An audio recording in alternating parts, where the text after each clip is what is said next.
Chapter 1061 Whose Dream Friday. In the dead of the night, in Audrey's bedroom. After receiving a signal, the golden retriever, Susie, opened the door and left by herself, slumping down outside to prevent anyone from disturbing Audrey.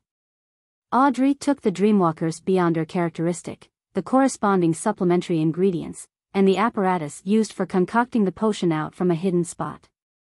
Most of the supplementary ingredients came from the City of Silver, and they were things that she hadn't paid for since little son hadn't thought of something he needed. She concocted the potion skillfully and looked at the liquid that was dotted with darkened points of grayish-white light. She took a step back, clasped her hands, and placed them in front of her mouth as she chanted softly, "The fool that doesn't belong to this era." Just as her prayer ended, countless figures in an indescribable form appeared in front of her. They quickly swam and meshed with one another as though they were active in the sea. Above the sea were 7 pure beams of differently colored light that seemed to contain infinite knowledge. Above these 7 lustrous brilliances was an endless grayish-white fog. And above that was a towering and magnificent palace. At that moment, the door to the palace opened as a figure formed from golden light spread out its 12 pairs of wings formed from scarlet flames and flew down, landing in front of Audrey. The 12 pairs of fiery wings were layered as they wrapped the blonde, green-eyed girl into an embrace. Such a scene only lasted for a second or two before vanishing. It was as if she was hallucinating, but Audrey always had the feeling of being immersed in this kind of holy and lofty feeling. She calmed down and sincerely thanked Mr. Fool.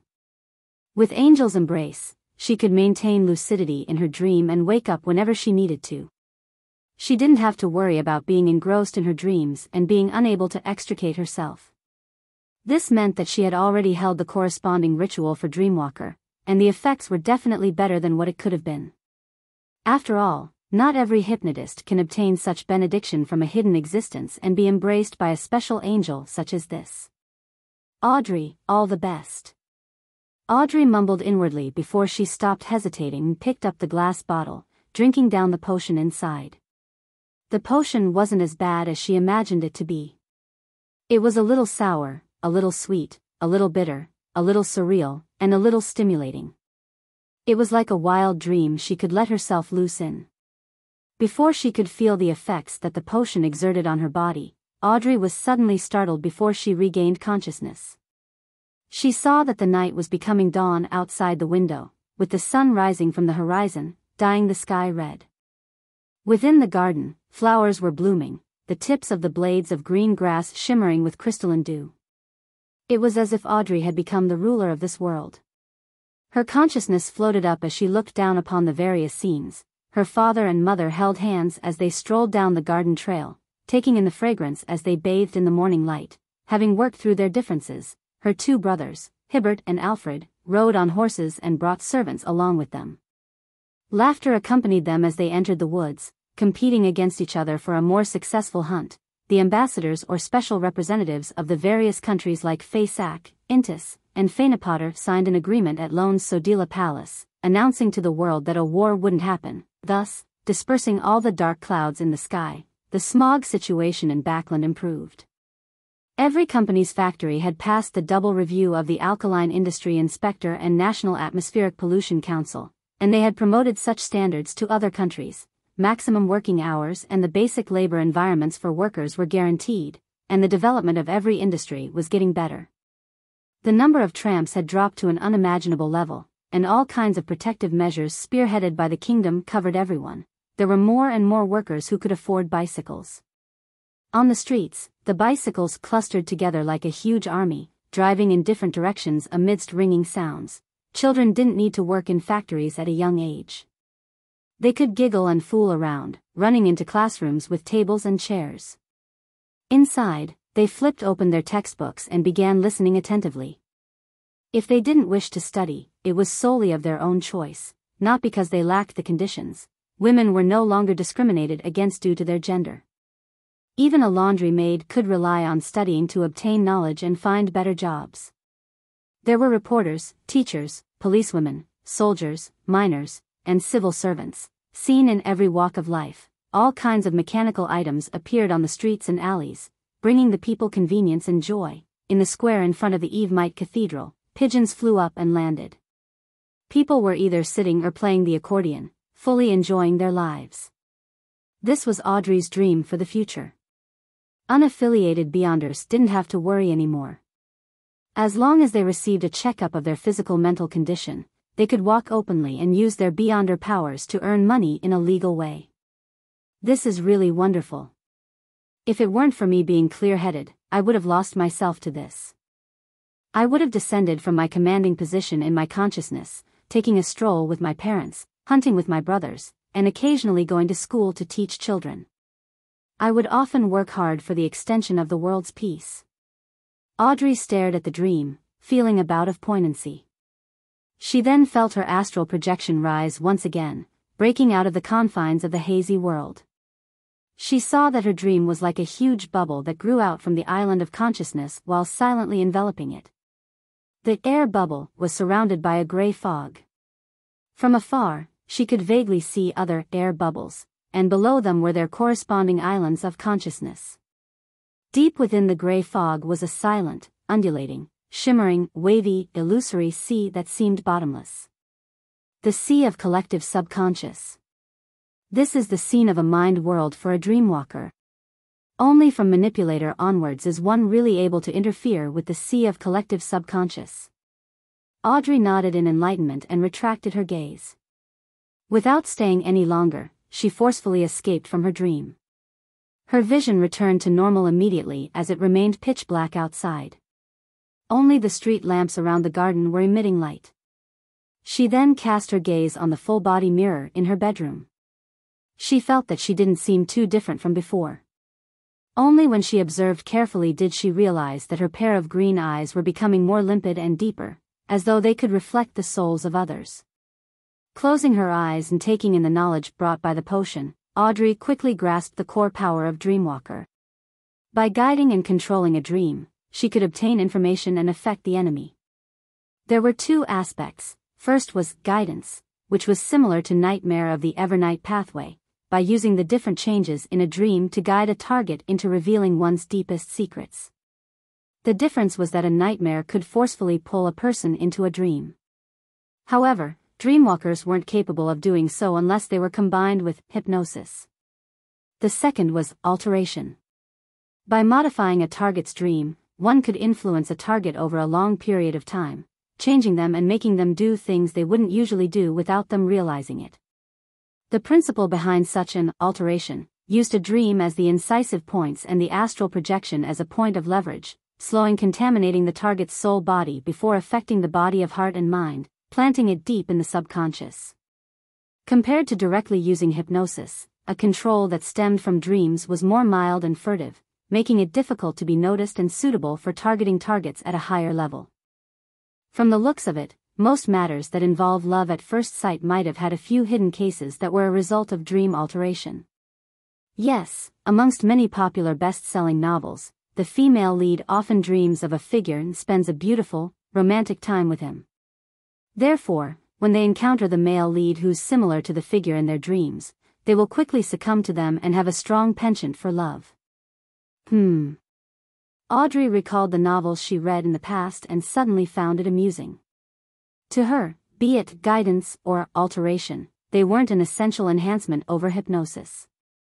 Instead, there was another beyonder power that she liked even more. It was dream traversal. This made her body turn incorporeal as if she was an elf in a dream or a dreamwalker. Not only could she directly hide in someone else's dream, but she could also jump from a dream to another dream, completing a blink in the physical sense. The restriction of such traversals was that the distance between two dreams couldn't exceed 500 meters, and they had to belong to intelligent creatures. In special environments, this can effectively hide myself. Why didn't Vin Rambus directly affect me through dream alteration? Because this place is protected by the church? The Evernight pathway is also skilled in the domain of dreams. Audrey thought as she began converging her spirituality. In the ancient palace above the fog. Along the long bronze table, Klein sat a few seats diagonally across from Leonard. Why are you suddenly looking for me? Leonard leaned back in his chair and asked lazily. Regardless, He still remembered that this place belonged to Mr. Fool, so he didn't dare appear too casual.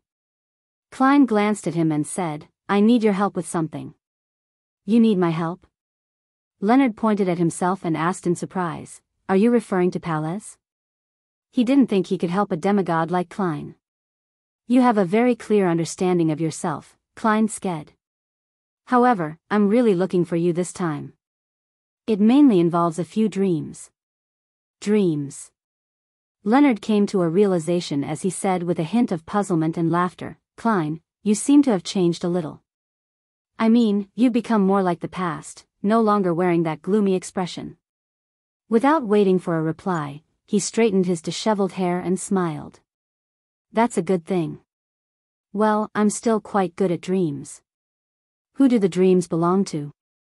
Without batting an eyelid, Klein replied, "A lone soldier from more than 100 years ago, a fourth epoch aristocrat, an ascetic from the third epoch, and an elf and giant from the second epoch."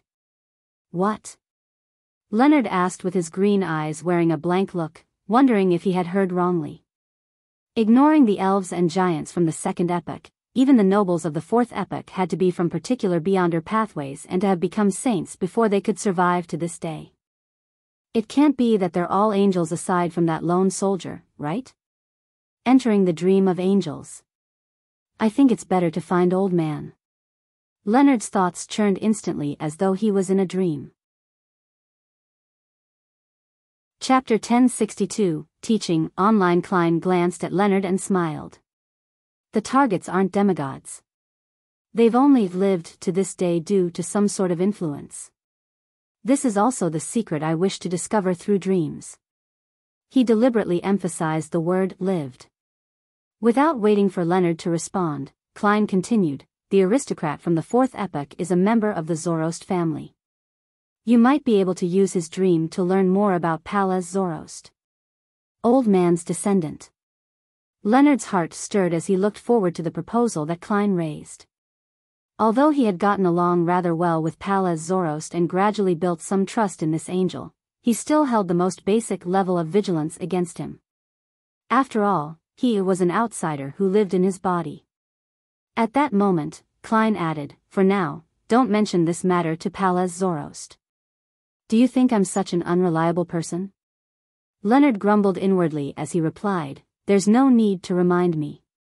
Seeing that Leonard had agreed, Klein smiled and said, "Get me a few drops of your blood when you return. This is necessary to explore the dreams." He didn't specifically mention how to give the blood to him. After all, Leonard knew at least two methods. Firstly, he could sacrifice it to Mr. Fool and request that he bestow it to the world.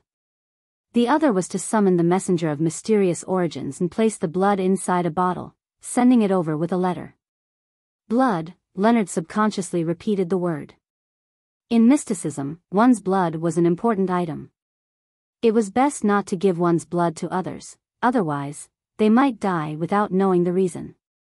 Sometimes, death wasn't the most terrifying outcome that could happen. After a brief moment of hesitation, Leonard nodded. "When will the exploration begin?"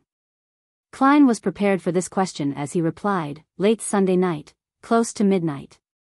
He wanted to give Miss Justice time to converge her spirituality and familiarize herself with her abilities. "All right." Leonard didn't say anything else.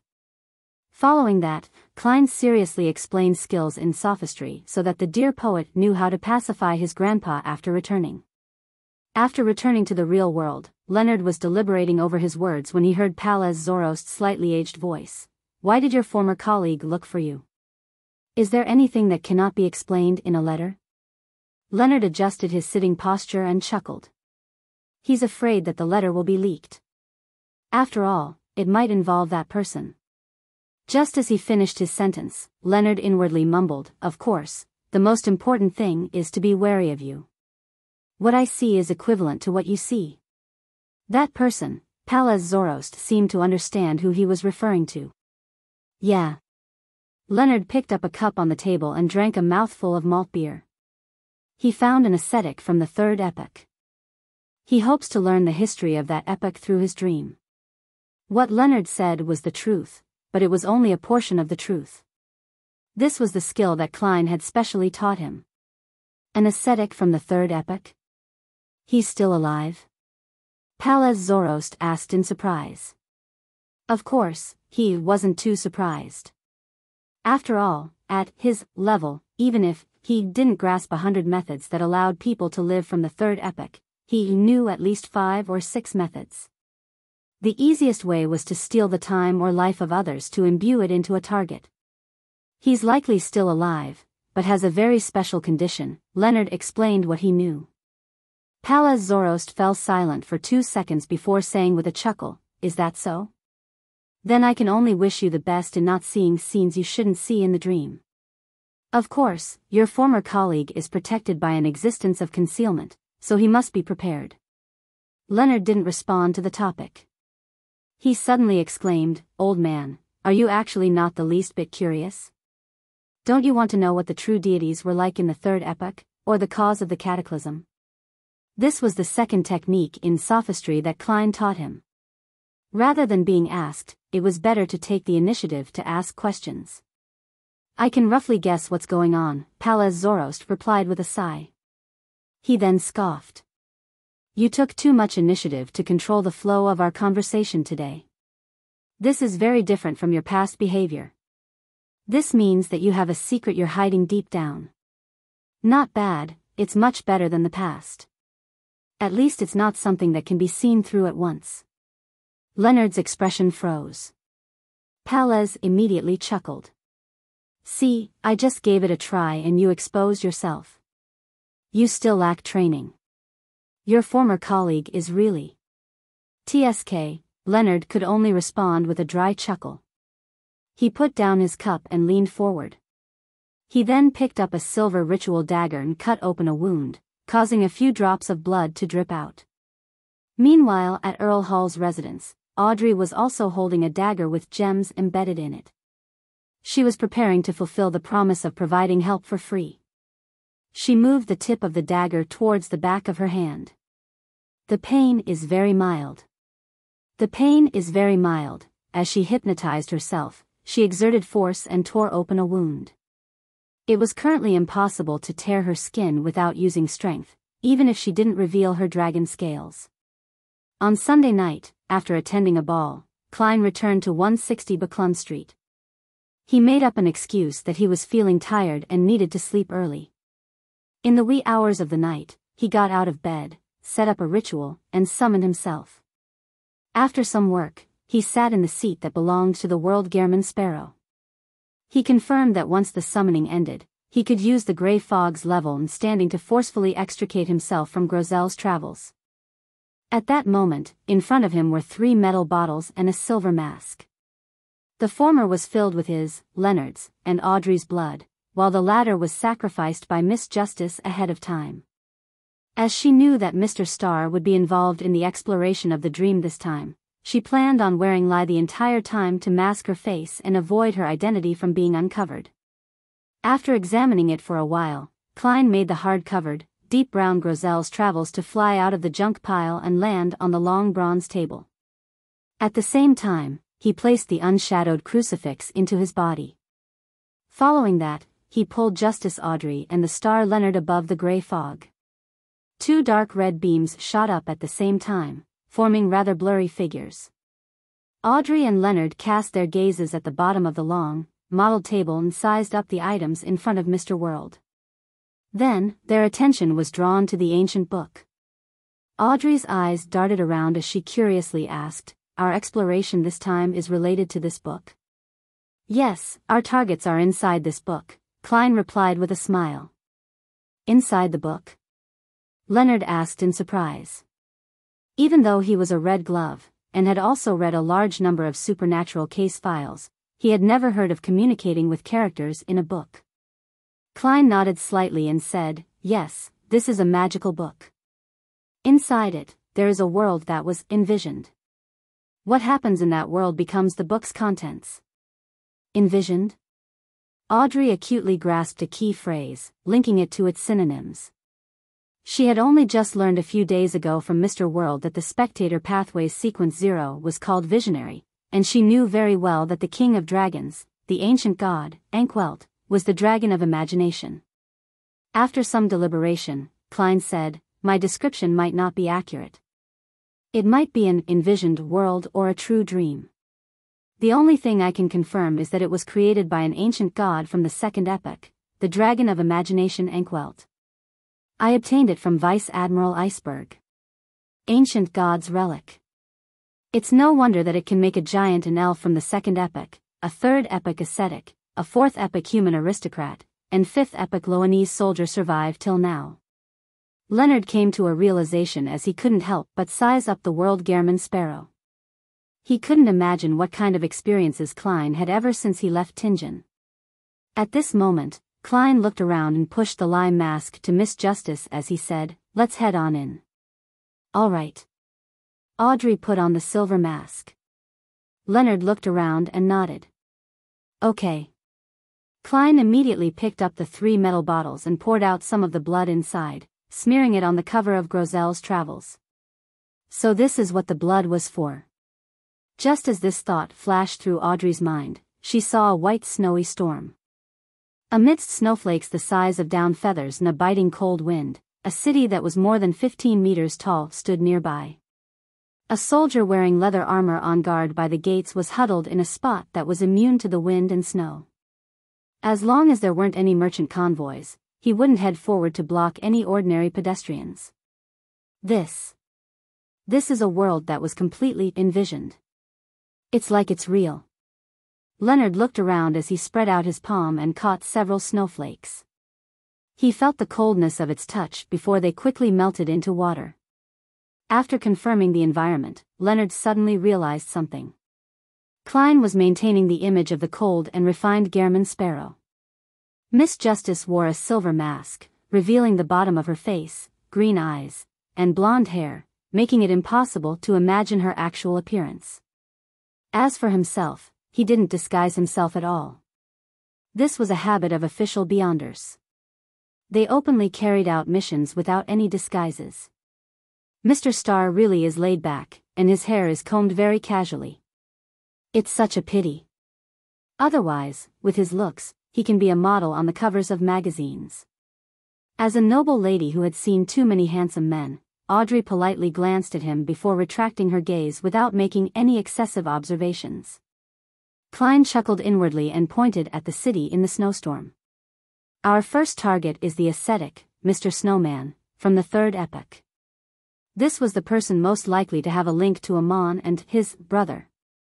According to Klein's plan, after Snowman would be the fourth-generation aristocrat, Mobit.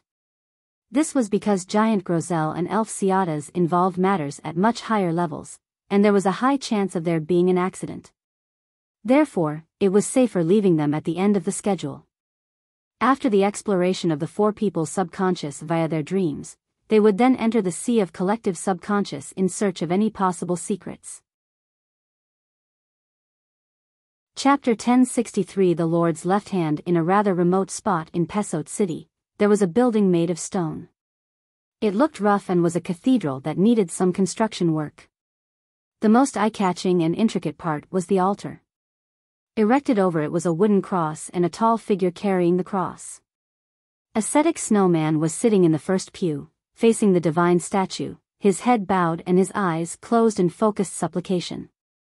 He was a middle-aged man who wasn't considered old but had some wrinkles. He was wearing a simple white robe that had been washed countless times. He had brown short hair, and on his exposed arms, shoulders, calves, and feet, there were all kinds of old scars and scabs. At that moment, 2 men and a woman appeared at the cathedral entrance. The men were dressed in black robes that were completely different from the surroundings. One was wearing a vest and half-top hat with a formal bow tie, and the other casually wore a white shirt. The former had a pronounced outline with a cold expression, while the latter had black hair and green eyes. He looked pretty good, exuding the romantic air of a poet. The lady was wearing a long white dress that was tight at the waist with frilly designs at the sleeves. Lacy flowers were sewn in a meshed manner at her chest. She wore an intricate silver mask, revealing a pair of emerald-like eyes, her high nose, her lip-glossed lips, and lower half of her face. It prompted anyone who laid their eyes on her to imagine how beautiful her actual appearance was. They were extremely attractive. It was the same regardless of the angle one took. However, the passers-by, and few members of the congregation, and the praying ascetic didn't even give them a look, completely ignoring them. This was a combination of hallucination and psychological invisibility. Audrey was already in operation mode, no longer showing any curiosity. She swept her gaze and said in a gentle voice, "What's most important now is to get Mr. Snowman to sleep, otherwise, we'll have to wait until tonight. The night in this world. Relax. It's trivial," Leonard replied with a smile. Compared to Miss Justice, who had only experienced a few supernatural incidents, as a Nighthawk, he was already too used to such things. He was very composed and even wanted to joke with Klein. Of course, he didn't know that Miss Justice had recently hypnotized a demigod. Klein glanced at his former teammate. "Then let's begin." He was carrying unshadowed crucifix on him, and in less than 3 hours, he would be dropped back to sequence 5 and have his bizarro sorcerer Beyonder characteristic purged, so he naturally didn't want to waste any time. He's back in his crazy adventure state again. TSK. Leonard didn't beat around the bush. He raised his hand to neaten up his hair as his green eyes suddenly turned deep. Silently, the praying ascetic, Snowman, had fallen into a deep sleep. This is the Beyonder power of a nightmare. Looking at this scene with sparkling eyes, Audrey thoughtfully muttered to herself. In fact, she was aware of the powers of a nightmare, having seen them in action before, back when they were dealing with the sanguine Viscount, Ernst Boyar. However, she was unable to grasp the full picture of it due to the urgency of the situation. It was only now that she made a complete observation of it. Right on the heels of that, she raised both her hands and grabbed the arms of the world and the star. Using her abilities of Dreamwalker, she led them into Snowman's dreamscape. "I can do it myself," Leonard mumbled the moment he entered the hazy world. Klein and Audrey ignored him and quickly surveyed the area, taking in the entirety of Snowman's dreamscape. They were also inside a cathedral, an unusually majestic cathedral. Ancient stone pillars propped up a towering dome, but they didn't make the hall appear too segmented and cramped. It still remained extremely spacious. The cathedral's door was wide and tall, even for giants. Lined on both sides were candles placed in silver cups that emitted a warm glow. The altar right in front was grand and magnificent. Above them were grayish-white crosses and a sculpture of God bearing the cross. The statue's face wasn't very clear, but it felt like it was showing pity towards all beings in the world. Snowman was similarly sitting in the first pew facing the holy altar. His head was bowed and his eyes closed in focused supplication. This is similar to the afternoon town's abandoned cathedral that Little Sun showed to us. It should be a building from the same era. Audrey swept her gaze across the brick arches and whispered. At the same time, she tried to suppress her curiosity and told herself to remain calm. "Little Sun? How is he little? That fellow is clearly taller and larger than me." Afternoon town's abandoned cathedral. Leonard thought in puzzlement as he lampooned. When he joined the Tarot Club, the son Derek had long returned to the City of Silver. Although he would occasionally mention the exploration of the Giant King's court, he didn't conjure any of the corresponding images. Indeed. Klein retracted his gaze and agreed with Miss Justice. Then, he said to her, "Try to guide Snowman's dream and get him to reveal the important information in his subconscious. Focus it on the kings of angels." This mission could be accomplished by both a nightmare and dreamwalker. The reason why he had Miss Justice do it was because he wanted to give her a chance to digest the dreamwalker potion. After all, Leonard had already passed that stage. And no matter what, in matters that involved the subconscious, Beyonders of the spectator pathway were definitely more professional. The way they carried it out would be more precise and effective. It was only then that Leonard realized a problem. Miss Justice's abilities involved the domain of dreams. This meant that she had already advanced to sequence 5 Dreamwalker. Isn't that too fast? Leonard was secretly surprised and in disbelief. He remembered that Miss Justice had mentioned it during their exchange when he joined the tarot club. It hadn't even been a month since she became a hypnotist, and now, only 3 months had passed. She had indeed tried to purchase the ingredients needed for her advancement at the tarot gathering, but to completely digest the hypnotist potion in 4 months is shocking enough. Leonard's mind raced as he had a baffling feeling that the pride of becoming a Red Gloves captain, a quasi-high-ranking member of the church, a Sequence 5 spirit warlock, was gone. While his thoughts were running wild, Audrey tersely acknowledged the request and took a few steps forward to stand beside Snowman. Illusory ripples suddenly appeared in her jewel-like eyes. Those ripples constantly sank deep into the depths, returning to the darkness and tranquility. Invisible ripples emanated out as the altar in front of the cathedral suddenly turned blurry.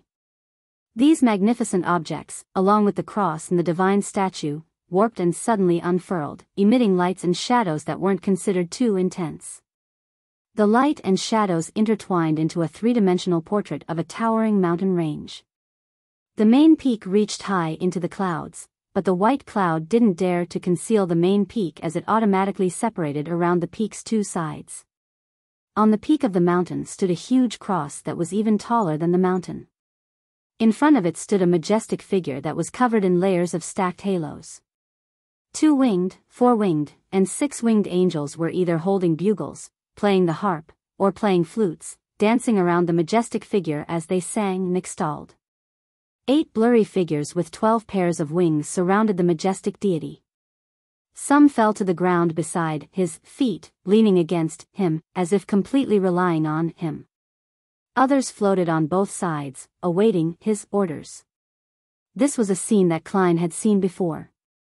He knew that the deity was the ancient sun god, and he knew that the figures with 12 pairs of wings on their backs were the kings of angels. At that moment, Snowman opened his eyes and looked at Justice Audrey. As if teaching his student, he solemnly said, "Only the Holy Spirit can truly serve the Lord. This is the goal I've been chasing my entire life. I see the Lord standing above the infinite radiance, benevolence scattering over his kingdom and the land. Around him are 8 kings. The dark angel was the first angel created by the Lord. He is his left hand, his proxy and the deputy of heaven. The angel of imagination is the Lord's eldest son. The Lord said that in a distant future, you will become the savior of all life. The angel of time is the Lord's second son. The Lord said that you are a god of trickery and a god of mischief, the light at the dawn of the apocalypse. The white angel, wind angel, and angel of fate are loyal followers of the Lord, firm, brave, honest, having been that way from the time when they were weak till they became strong. The wisdom angel was sanctified due to his redemption from being penitent and contrite, completely opposite from the ones who fell after eating the fruit of sin. The war angel is the Lord's rage, the Lord's punishment. His appearance over the land means war is at hand. From the looks of it, this ascetic has never been to the ancient sun god's divine kingdom, nor has he ever seen a king of angel. What he's describing is probably from religious canon. In other words, what he says is what the official text says. From the looks of it, Dark Angel Sasser was really the leader of the kings of angels. He was most trusted by the ancient sun god and was called the deputy of heaven. Yet, such an existence was bewitched. I wonder what his outcome was in the end, and why there aren't any traces of him to date. Klein seriously listened to Snowman's description and had a clearer understanding of the kings of angels. He never expected that the ancient sun god would predict that Adam would be the savior. This left him somewhat puzzled. So these are all the 8 kings of angels. Leonard listened attentively as well. This was something that old man Palez hadn't told him in detail before. It was a real secret from ancient times, something that happened before the cataclysm. Audrey had seen the mural of the 3 kings of angels eating the city of Silver Creator. Through the corresponding images, she had matched them to the eternal blazing sun, the Lord of storms, and the God of knowledge and wisdom, so she wasn't too surprised. She turned her head and looked at the world and the star, calmly interpreting the hidden meaning behind those sentences. According to what Mr. Snowman said, the dark angel was created. The 3 kings of angels, White, Wind, and Fate, had followed the ancient sun god from a weak stage until they slowly empowered themselves. The weak stage here probably refers to sequence 4. The wisdom angel should be an outsider who joined later, and he might have been from an opposing faction in the beginning. When he heard Miss Justice's words, Klein suddenly remembered a name. It was the Dragon of Wisdom as mentioned in the City of Silver's Mitzharabergen. He then nodded, indicating for Miss Justice to continue. After Snowman recited some related scriptures, he suddenly solemnly said, "Our diocese has cultists who believe in the Evernight hiding within it. These are the orders from the kings." Chapter 1064 Drawing Closer Cultists who believe in the Evernight. Upon hearing Snowman's words, the three present were more or less thrown into an awkward situation. Klein, Audrey, and Leonard all had a certain relationship with the Evernight goddess. One was a standard cultist who believed in the Evernight. The other wasn't only a cultist, but a quasi-high-ranking member of the cult, an elite team leader. The other was even worse, a blessed of the evil goddess. Ahem. From the looks of it, the Church of Evernight appeared earlier than what the historical record stated. They can be traced back to a long time before the Cataclysm. However, it existed in the form of a secret organization. Klein cleared his throat and did a simple analysis, breaking the sudden silent mood. Audrey pursed her lips and nodded. She continued guiding Snowman's dreams, letting him reveal the information related to the King of Angels in his subconscious. Unfortunately, Snowman was only a Sequence 5 ascetic. He would be considered a quasi-high-ranking member in the Fifth Epoch and would be able to come into contact with several important figures and historical secrets. However, before the Cataclysm, a Sequence 5 didn't enjoy such a status. He wasn't even able to enter the Divine Kingdom, so he naturally knew little about the Kings of Angels and the ancient Sun God. What he knew was limited to what was written in the various religious canons. However, Klein keenly noticed that he had mentioned something. There were traces of the remnant giants in the northern Ridge mountain range. This mountain range's present name was Antares, and it was located within Faysac. It made it easy for him to associate this information with the people of Faysac claiming to be descendants of giants, how the god of combat was a giant, and other information. Seeing that there was no connection to the Kings of Angels, Audrey switched to guiding Snowman's dream into presenting what was most important and influential to him. The majestic cathedral they were standing in began to shake as changes silently happened. In just a few seconds, the cathedral's scale shrank. Outside was a square that had been renovated. Snowman knelt in front of the cross and divine statue, his body bathed in pure sunlight. A blurry figure in simple priest robes appeared beside him, speaking with a loud and solemn tone. "Are you willing to choose the path of an ascetic, to give up love, to distance yourself from indulgence, to not wield power, to train your mind, and to temper your mind, allowing you to approach our Lord by entering heaven one step at a time?" Snowman devotedly kissed the ground and said, "I'm willing to choose the path of the ascetic. I'll give up love, distance myself from indulgence, not wield power, train my mind, and to serve the Lord. It will be so forever and ever from this day forth. It will be so forever and ever from this day forth." The more Snowman spoke, the more resolute he became. In the end, he solemnly repeated his promise. This is the one thing that left the deepest impression on him and has resulted in the deepest effects on him. Audrey turned her head and said to the world and the star. Thinking back on Snowman's past performance and recalling how he never gave up on his beliefs, nor stopped his ascetic training despite being stuck in the book world, Klein nodded gently and sighed. He is a true ascetic. Audrey retracted her gaze, and after guiding Snowman to present something that was more important to him, she returned to the world and the star and said in a gentle voice, "There shouldn't be much left." Klein glanced at Snowman and said, "Let's go to the next spot." Inside a house in Pesot City. Mobit, with his brownish-yellow hair, dark brown eyes, high nose bridge, and thin lips, was wearing slightly furry pajamas. He laid on a bed that was half high and half low, as he stared at the ceiling, muttering to himself, "Winter year is much colder than usual. It's starting to snow. Although it's almost noon, I don't want to get up at all. Ciatas, why does an elf like you insist on sleeping in?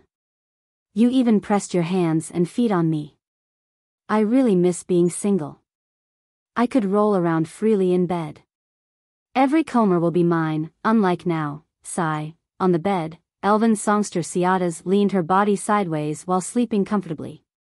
Not only did she occupy nearly half of the bed, but she also left a large amount of space on her side as her body clung close to Mobit. She left one arm and leg on him, squeezing Mobit to a corner of the bed, almost to the point of falling off. After pulling up the blanket that was pinned down, Mobit sighed and closed his eyes, preparing to sleep again. Then, he really fell asleep. In his dream, he sat at the bar counter, alternating between sipping hard liquor and gulping down beers. He didn't return home as he claimed he would wait for Ciadas to come begging him to return. Is this the aristocrat from the fourth epoch? At the entrance of the tavern, Leonard glanced at Klein. Klein gave a clear answer, that's right. Mr. Starr's tone and action suggest that he's more nervous than before. He seems to care a lot about this aristocrat from the fourth epoch. According to the information given by Mr. World, a certain person that Mr. Starr knows might have seen the second blasphemy slate, and that's an extremely ancient divine artifact. Although I can't eliminate the possibility of seeing it in the fifth epoch, powerhouses of the fourth epoch are more likely to have a chance of coming into contact with such matters. So, this aristocrat from the fourth epoch is related to the person Mr. Starr knows? Audrey grasped certain matters through fine observation and interpretation. With this as a premise, she quickly came to a conclusion: Mr. Starr would step forward and suggest that he would guide the dream. As expected, the fourth epoch revered asymmetrical beauty, but such attire really made me uncomfortable. Leonard teased before looking at Miss Justice and the world. Klein Moretti, let me do it this time. All right, Audrey replied with a brisk tone and smile. This was a development that Klein was happy to see. He naturally wouldn't stop it. That wouldn't be an issue. Leonard then tugged at his collar and walked to the bar counter in a few steps. He sat beside Mobit and ordered a local Sanjen beer. He gulped and suddenly said, "You look like a member of the Zoroast family. Everyone here knows that." "No, not just humans." Mobit took a sip of his alcohol and continued looking forward. Leonard smiled and shook his head. "Let me introduce myself. I'm a student of Palaz Zoroast." He planned to use this identity to pull strings and reduce any sense of reluctance Mobit would have, making it easier for him to continue guiding him. Indeed, the person Mr. Starr knows is also a fourth epoch aristocrat, a member of the Zoroast family. I wonder what level that person is. So Mr. Starr is secretly a student of a certain important figure. No. He said that without complete confidence. A self-assumed student? Audrey validated her guess as her smile became more obvious. After hearing Leonard's self-introduction, Mobit finally turned his head and sized him up. He scoffed and said, "Student? More like the target of parasitizing, right?" Leonard's expression froze. Target of parasitizing. Although Audrey was mentally prepared, she couldn't help but twitch her eyebrows. As for Klein, he had a hard time holding back his laughter. Of course, he didn't believe that there was anything wrong with Leonard's identity as a student of Palaz Zoroast. If it were him, he would have said the same thing. It just wasn't right to directly mention that he was a parasite's victim, right? And being friends appeared too distant, a disadvantage for any subsequent attempts to learn more. The problem this time was that nobody expected Mobit to guess the truth. After laughing twice, Mobit looked at Leonard's slightly stiff face and said, "You aren't a member of our Zoroast family, so how can you become old man's student? You can only be a target of parasitizing." Having said that, he slowed down and said, "Don't worry. Old man isn't too bad. He wouldn't really take over your body. After the parasitizing is done, he will at most take away a few years of your life. You're still young anyway, so raising your sequence would make up for it." Heh. Actually, most Beyonders can't live till the end of their natural lifespan. Why must he take a few years of my life? Leonard subconsciously asked. Mobit raised his glass and gulped down a mouthful. He replied in a daze, since you've already been parasitized, something must be stolen, right? Leonard snapped out of his daze and asked in surprise, you also call him old man? Of course, we all call him old man. Heh heh. He doesn't seem to object to it. Mobit suddenly sighed. He is my great-grandfather, and I haven't seen him for 1,000 years, no, 2,000 years, so the reason why old man tolerates me calling him old man is because it can remind him of the beautiful past. I wonder if his direct descendants are still alive. Leonard suddenly felt wistful. As for Justice Audrey, while she was finding the words, something must be stolen, funny, she was surprised at the word, he. This represented that old man, Mr. Palaz Zoroast, was an angel. Indeed. Audrey had expected this. At this moment, Mobit sharply noticed a keyword and asked, also? Why did you say also? Do you also call him old man? Leonard nodded seriously. Mobit was instantly puzzled as he sized up Leonard again. Don't tell me you have the bloodline of the Zoroast family? I don't know, Leonard answered honestly. Mobit shook his head. No, it doesn't look like that's the case. It might be that old man suffered a terrible blow and has changed to a certain degree. That I know. Leonard pondered and said, he was nearly killed by blasphemer Amon. He hasn't recovered yet. Grozel's travels was currently above the grey fog. It didn't matter which deity's true name was mentioned in it, since it wouldn't be sensed, therefore. Klein, Leonard, and Audrey were free to talk about Amon and Adam. The powerful and terrifying ancestor of the Amon family, Mobit's voice unconsciously lowered. Leonard finally gained the initiative and asked, the aristocrats of the Solomon Empire are all very cold and evil. Why isn't the Zoroast family like that? Chapter 1065 Cosmos Wanderer Mobit glanced at Leonard and said in puzzlement, they aren't that cold and evil. He raised his glass and took a gulp.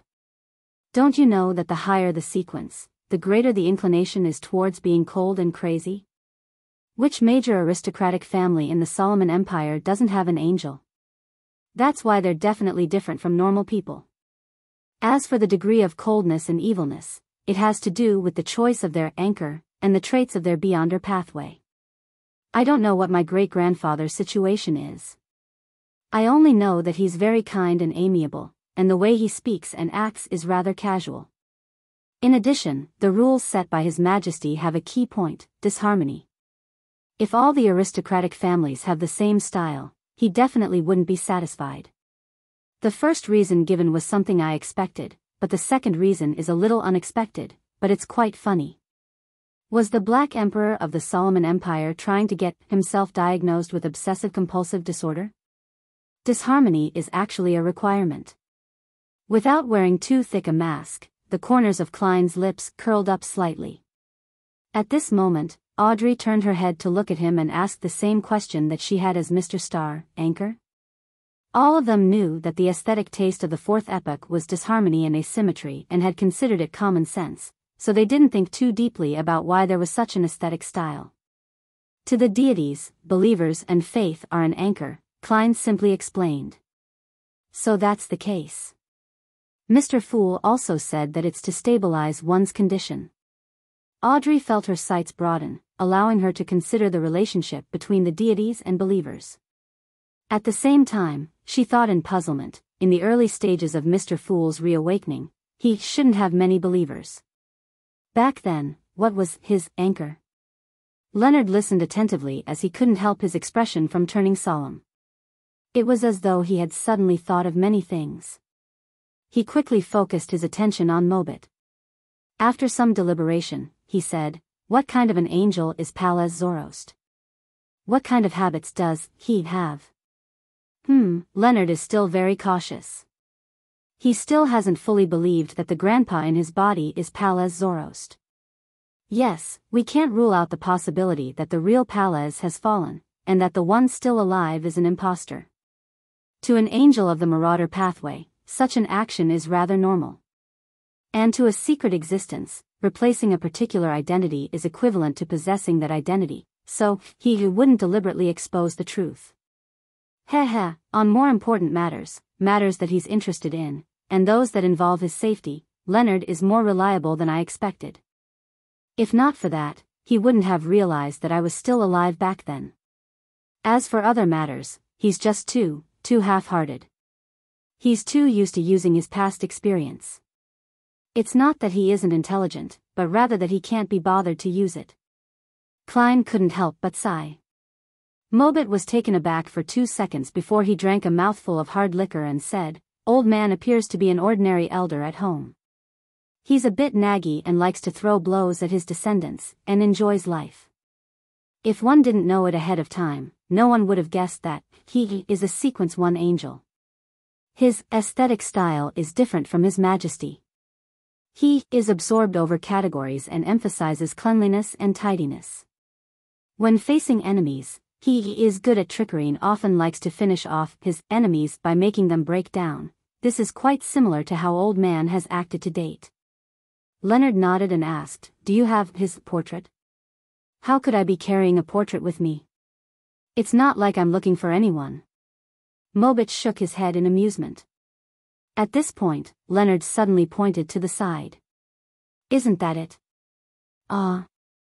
Mobit turned his head in confusion and doubt, only to discover that an oil painting had appeared in his right hand at some point in time. As he picked up the oil painting, the content on it gradually became clearer, revealing an old man with dark brown eyes. The man's hair was already completely white. It wasn't very sparse, and it was neatly combed to the back of his head. His forehead, the corners of his eyes, and the corners of his mouth didn't seem to have any wrinkles, not appearing too old. It was obvious that he looked quite good when he was young. He looked quite similar to Mobit, but he exuded a rather solemn air. "I really can't tell that this is a Sequence 1 angel. Is this also because he didn't reveal his mythical creature form?" Audrey tiptoed and looked at the oil painting. After Leonard memorized the contents of the portrait, he mentioned a few relevant questions related to the Zoroast family and received a satisfactory answer. The only exception was the name of the potion names of Sequence 3-0. Mobit wasn't too sure either. All he knew was that Sequence 1 was apparently Worm of Time. After ending this topic, Leonard asked about the Solomon Empire. "In your era, what major aristocratic families are there in the empire?" "There weren't many families with dukes." Mobit put down his cup and spread out his palm. "Our Zoroast family, the Abraham family, the Zeradal family. In addition, although the Medici family and Lord Ouroboros didn't have any aristocratic titles, their standing wasn't worse than the major aristocratic families." Every time he spoke, he would curl his finger, finally curling them into a fist. Then, he smiled and said, "At that time, although Tutor and the Trunsoist were the most loyal angels under His Majesty, they were still ranked beneath us. They were on par with Augustus and Castilla.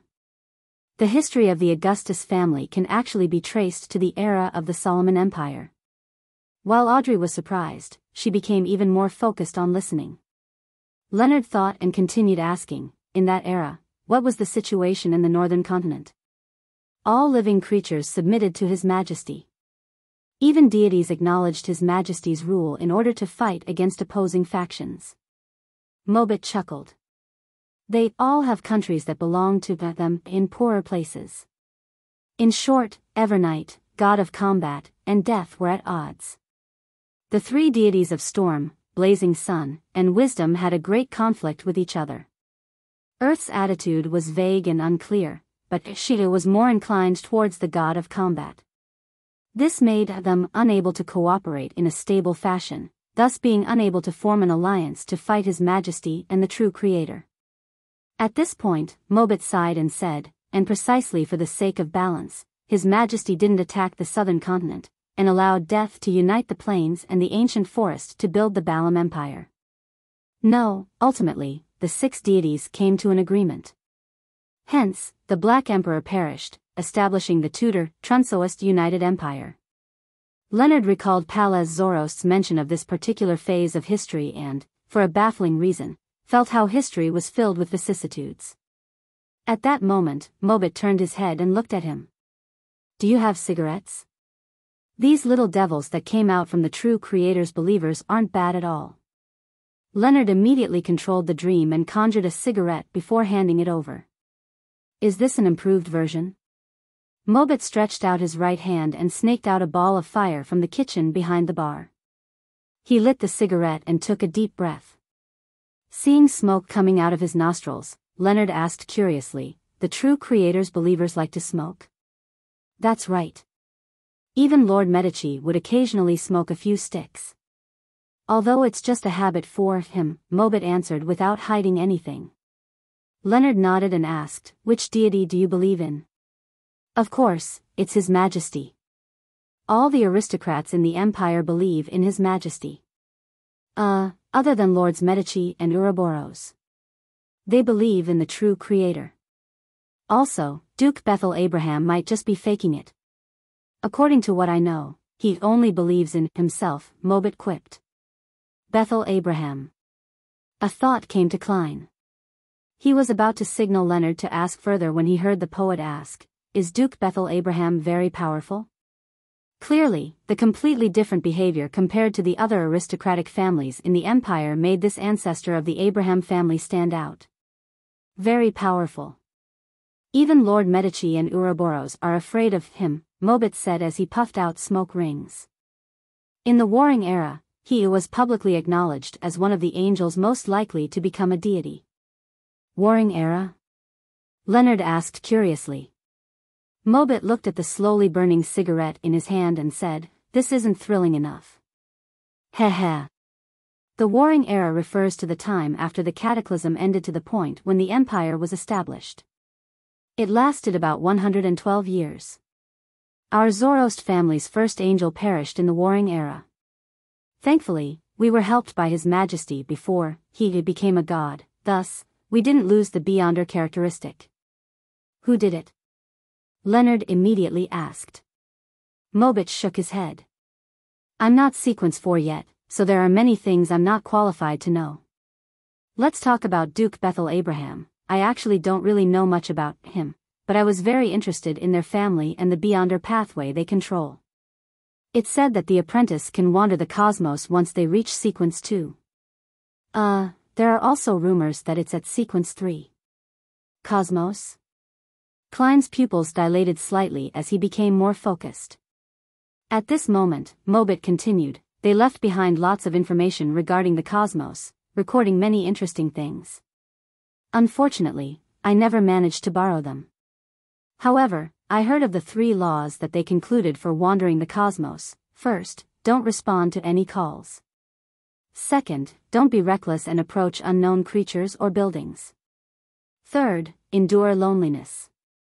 It sounds like the cosmos is vast and dangerous. I wonder if the current Abraham family still has the travel notes related to the cosmos.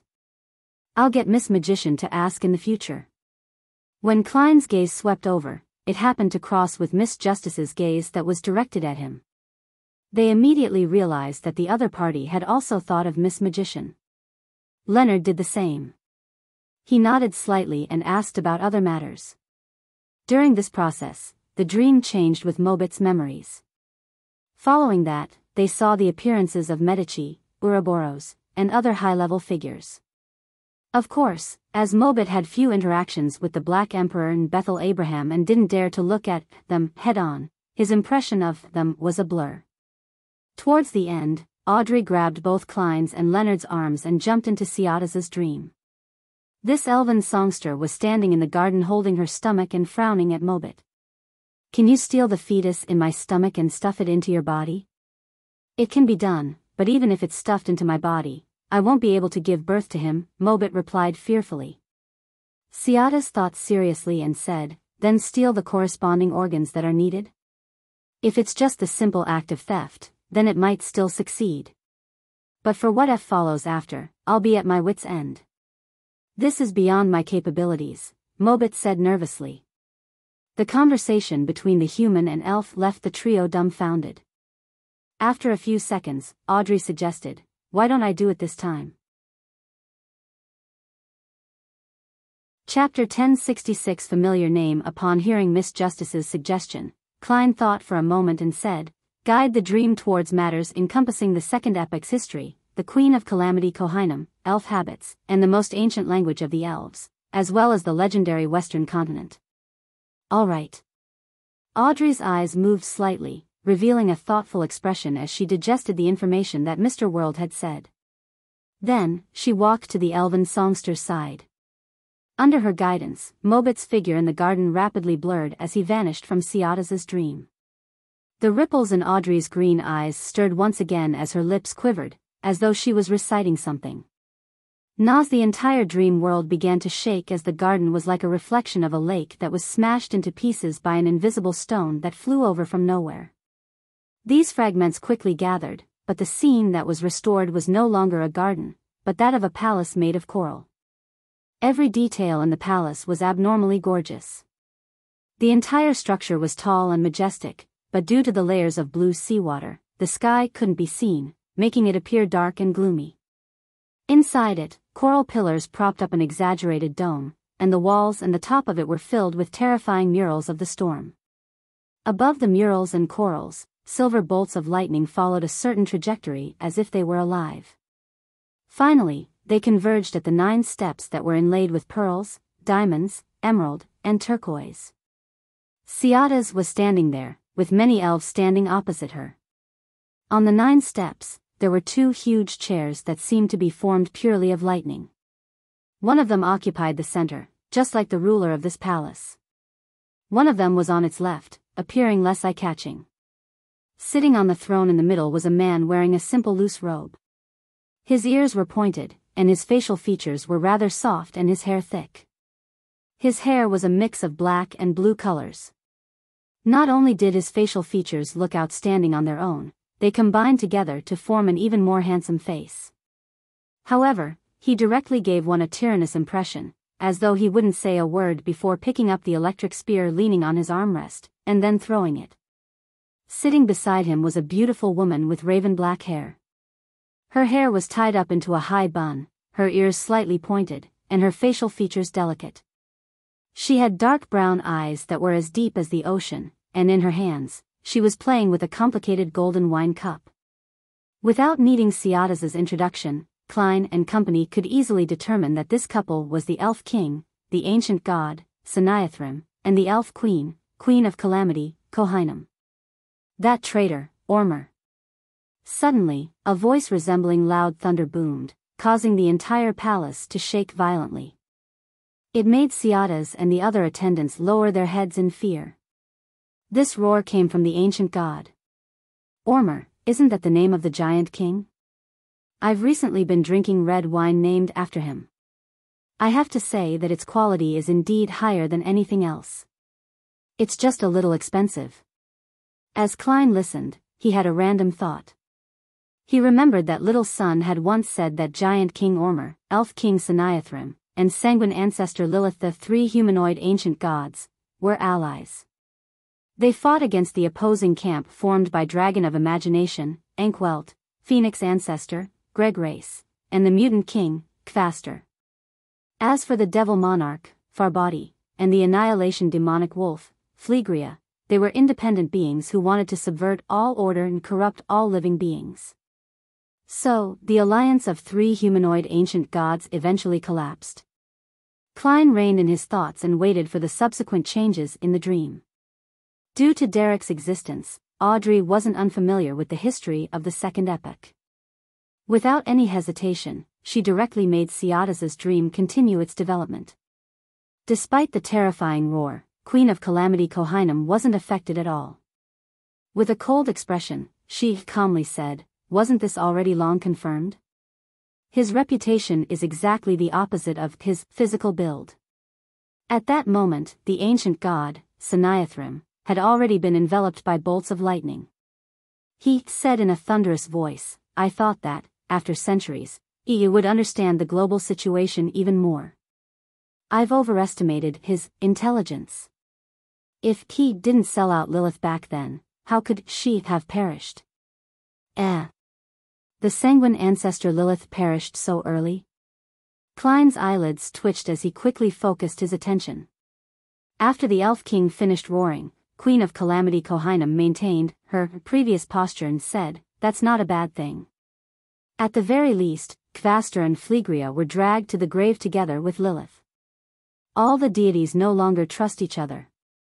Even if we don't form an alliance, we can rule the ocean, lakes, and rivers. Upon hearing these words, spectator Audrey couldn't help but feel alarmed. She had no choice but to use placate on herself. It means that the sanguine ancestor Lilith, mutant king Kvastor, and the annihilation demonic wolf Phlegria perished in a battle between ancient gods. So the betrayal of giant King Ormur and the other ancient gods had nothing to do with the ancient sun god? This is why Lilith didn't fully die and is still able to occasionally deliver divine revelations. And because of this, the Antigonus mother of the sky and Hornacis mountain range managed to survive to the fourth epoch. Klein increasingly believed that the history recorded in the City of Silver had many fabrications or vague records. Thankfully, he hadn't completely digested the Bizarro sorcerer potion and didn't need to consider advancing to Scholar of Yore. Otherwise, the history he used might not be real. In ancient times, the sanguine ancestor Lilith and mutant king Kvastor perished due to the other. The sanguine has recently been working with the mutants' temperance faction. Time sure is a great magician. Heh, if the moon Emlyn were to know of this, I wonder what kind of expression he would have. The star Leonard sighed as he thought. As their thoughts raced, the ancient god, Saniathrim, scoffed and said, "Recently, Ormur wanted to work with some secret sects that have sprouted from the humans to deal with us. Apparently, this matter is led by Harvest and Dawn. I'm even thinking of working with Ankwelt to destroy the giants and the Giant King's court. Unfortunately, every time I see that dragon, I have the urge to string it up on a grill. It's a type of attraction that's simply irresistible." Just as he said that, the ancient god suddenly vanished. The entire palace shook violently, causing a rift to appear. All of this had yet to subside when a bolt of lightning flashed. Saniathrim returned to the massive throne, holding a spear made of pure lightning. "You went to the Giant King's court?" Kohinum asked. "I taught Ormur a lesson," Saniathrim answered without hiding anything. Ciatas and the other elven attendants lowered their heads even further. They faintly saw slippery tentacles that were thicker than their bodies flipping about on the ground, flashing with silver bolts of lightning. Then, they shut their eyes. The dream changed as Ciatas recalled her interaction with other elves. With their conversations and interactions, Klein, Leonard, and Audrey learned that Ciatas lived in a relatively peaceful time period in the Second Epoch. The giants, elves, dragons, devils, and phoenixes coexisted, splitting up their rule over the northern and southern continent, as well as the 5 seas. Vampires, demonic wolves, treants, sea monsters, mutants, and humans were vassals of the different factions, occupying the lower middle classes. This doesn't resemble the history recorded by the Church. Even the legends in the City of Silver aren't like this. Leonard sighed when he heard that. Old man probably doesn't know this much. That isn't necessarily true. Klein shook his head indiscernibly. Many existences in the Second Epoch have survived to the Fourth Epoch, or even to this very moment. For example, the Wisdom Angel? Leonard asked with a guess. Perhaps. Klein didn't give an affirmative answer as he said with a smile, "When you were talking to Mobit, I thought you would make Miss Justice stand further away." Leonard immediately shot a glance at him and yawned. "You mentioned before that there's an existence behind me that might have been seen the second blasphemy slate. Then, when I was conversing with Mobit Zoroast, wouldn't she be able to make the connection from me getting her to stand further away? Besides, you also mentioned that back when dealing with all of Amon's avatars in Backlund, part of the cleanup operation involved Miss Justice. To a Sequence 5 spectator, what she knows is sufficient. Once she understands the Zoroast family's matters, the truth is practically in front of her eyes. In that case, why waste time trying to avoid her? It's too troublesome. I might as well get Mr. Fool to be a witness as everyone vows not to divulge each other's secrets." Klein nodded slightly and said, "If you were to get Miss Justice to stand further away, it wouldn't be easy for you to bring up the matter of making a vow to keep things a secret, At this moment, Ciadas continued, after the death of the sanguine ancestor, the annihilation demonic wolf, and the mutant king, some of their subsidiary gods were killed, while others surrendered to other ancient gods. There were a few who vanished as they hid in the shadows. Having transformed herself into an elf, Audrey immediately asked, who surrendered to who? Who died? Ciadas recalled and said, I've never even seen it before. The sanguine's goddess of life and the mutant king's god of war were killed. No one even remembers their names. The annihilation demonic wolf's god of the dead, Salinger, came under the phoenix ancestor. The sanguine's goddess of beauty, Ornia, came under us. The mutant king's god of spiritual creatures, Tolzna, and annihilation demonic wolf's goddess of misfortune, Ammonizes, vanished, Salinger. Ornia. These two names made Klein's forehead twitch. He instinctively used his clown powers to maintain his facial expression. Ornia was the Blood Moon Queen, the wife of the Fourth Epoch's emperor, the empress of the Trunsoist Empire. As for Salinger, he was the founder of the Balam Empire, the emperor of the underworld, Death. Chapter 1067 The Elven version of history. The second epoch subsidiary gods truly are hidden powers.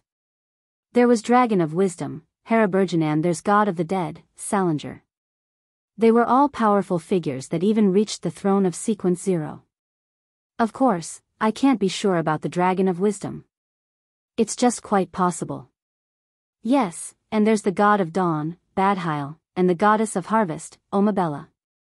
I can't rule out the possibility that they have lived quite well all the way to the fifth epoch. I wonder if the god of spiritual creatures Tolzna and the goddess of misfortune Ammonizes managed to evade the authority retrieval operation by the City of Silver Creator at the end of the second epoch. If they managed to escape that fate, what roles did they play in the third and fourth epoch? After a moment of shock, Klein began thinking poignantly. Thinking back to the betrayal of the kings of angels in the third epoch, he couldn't help but lampoon, you have to be careful of fire, theft, and subsidiary gods. At that moment, Audrey, who didn't know much about the subsidiary gods' true names or authorities, didn't show any perturbations in her emotions. She acted as different female elves in Ciadas's memories, and she constantly talked to her about her experiences and things she knew about the second epoch. According to Ciadas, in the history of the elves, there was no concept of the first epoch or second epoch. In the beginning years that were unknown to her, it was chaotic, dark, and crazy, and it didn't leave behind any texts. After the supernatural races obtained a certain level of intelligence and had their own languages, creatures finally had some knowledge of history. In that era, ancient gods appeared one after another. The sky, the land, the sea, and the underground world slowly changed from disorderliness to orderliness. However, other than the tyrannical and crazy ancient gods, no one knew how many years this stage lasted. She just knew that, very, very long ago, it was referred to by the major supernatural races as the Sprouting Era. After the Sprouting Era was the Early Era of Fire, in which the 8 ancient gods fought against each other in different camps. This was also a long time before Ciadas's birth, so she could only understand this from the elven historical records that it was a time when quasi-humans fought non-humans, resisting the corruption and intrusion from the devils and demonic wolves. Amongst them, the humanoids were the giants, elves, sanguine, as well as their slaves. The early era of fire lasted different periods of time according to the different records. However, a common point was that it lasted less than 1,000 years, as the essence of the ancient gods was madness, tyranny, cruel, and cold. They were often driven by their instinct. After the sanguine ancestor Lilith, mutant king Kvastor, and annihilation demonic wolf Phlegria perished during the betrayal, the E3RLY Elm of Fire ended, and the war broke out. The world was damaged, and it DDVT stopped for centuries. Due to the fact that the giants and dragons were relatively strong in this period of time, they were known as the Dual Era. By the time the 5 races formed a new balance of powers, the northern continent, the southern continent, the east continent, and the 5 seas had recovered some level of peace. This was when Ciadas was born and had grown up in until she entered Grozel's travels. In the history that she described, there were two important points. First of all, it proved the existence of the East Continent, a place where the giant king's court was. Second, after the sprouting era, the supernatural races had their own kind of civilization. They weren't completely irrational as their descendants believed them to be. Of course, the inclination towards tyranny, cruelty, coldness, and slaughtering still existed, as though they were all in a half-state of losing control. It was only after the dual era that the new generation of elves and giants gained some level of rationality. They had feelings just like Ciadas and Grozel. The East Continent seems to be the forsaken land of the gods. It was abandoned during the cataclysm? Similar thoughts surfaced in Klein's, Leonard's, and Audrey's minds. They were very interested in this, but it was a pity that Ciadas had always lived in the Elf King's court. Their occasional forays outside were limited to parades at sea. She had never been to the East Continent, and she lacked the required knowledge. Under Audrey's influence, Ciadas's dream began to show the traditions and language of the elves. According to the legends that the queen's attendant had heard of, Elvish was created by the king in the sprouting era. Every word was produced with the birth of a first-generation elf. The number of Elvish words meant the number of first-generation elves. However, the traditions of the elves weren't too unified. They relied heavily on their surroundings. The elves in the forests and the sea were undoubtedly different in all kinds of customs. What they shared in common was that they believed in the king, who was an ancient god, and his queen. They liked to make food with the blood of their prey. Many of them had culinary methods such as roasting. Even sea elves often came up to the reefs for a bonfire party. They were close to nature and were good at using all kinds of spices. They idolized the strong, and they were proud of being quick to act before thinking. With myths and reality mixed together, it's hard to tell what's real and what's fake. Their traditions have destroyed my previous theories. Klein listened with a stoic expression as he quickly analyzed every word Ciadas said. After figuring out the relevant matters, Audrey circled around the keyword of the West Continent and made Ciadas's dream change. It reflected some of her subconscious memories. The Coral Palace appeared before Klein and company again. Ciadas followed behind Queen of Calamity Kohinum and walked to a crystal window. She glanced at the queen's exquisite and complicated dress, and she stole a glance at the deity who controlled calamities. She asked curiously, "Your Highness, are you looking west?" To the elves, as long as they didn't feel the pressure of violence, they would ask questions on the spot. "Why do you think so?" Kohinum didn't turn back as she asked with an indifferent expression. "I just learned of a legend that our elves originated from the Western Continent," Ciadas replied. "Your Highness, does the Western Continent really exist? Is that really where the first-generation elves were born?" Kohinum's lips curled slightly as she said with a slightly ethereal voice, "The Western Continent may exist, but it may not exist either. Every race needs to give themselves an illustrious origin, a home for the mind." "Ciadas, where is your home to you?" "My home?"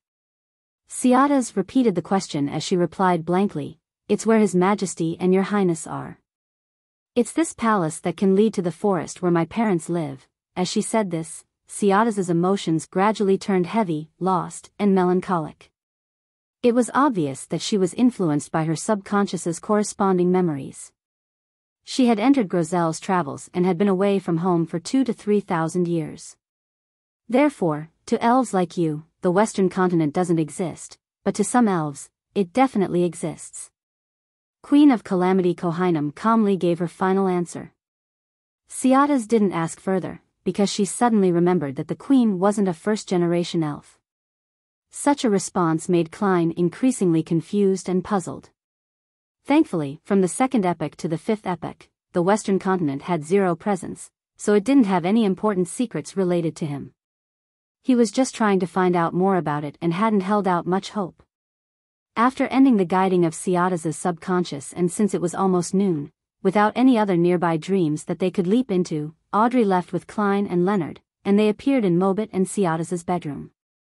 Looking at the fourth epoch Viscount whose body had been tightly bound by the elf, Audrey's expression suddenly turned gentle as she said with a laugh, they seem to be doing pretty well. No, no, no, it's terrifying to have such a violent, direct, and imaginative wife who dares to take action.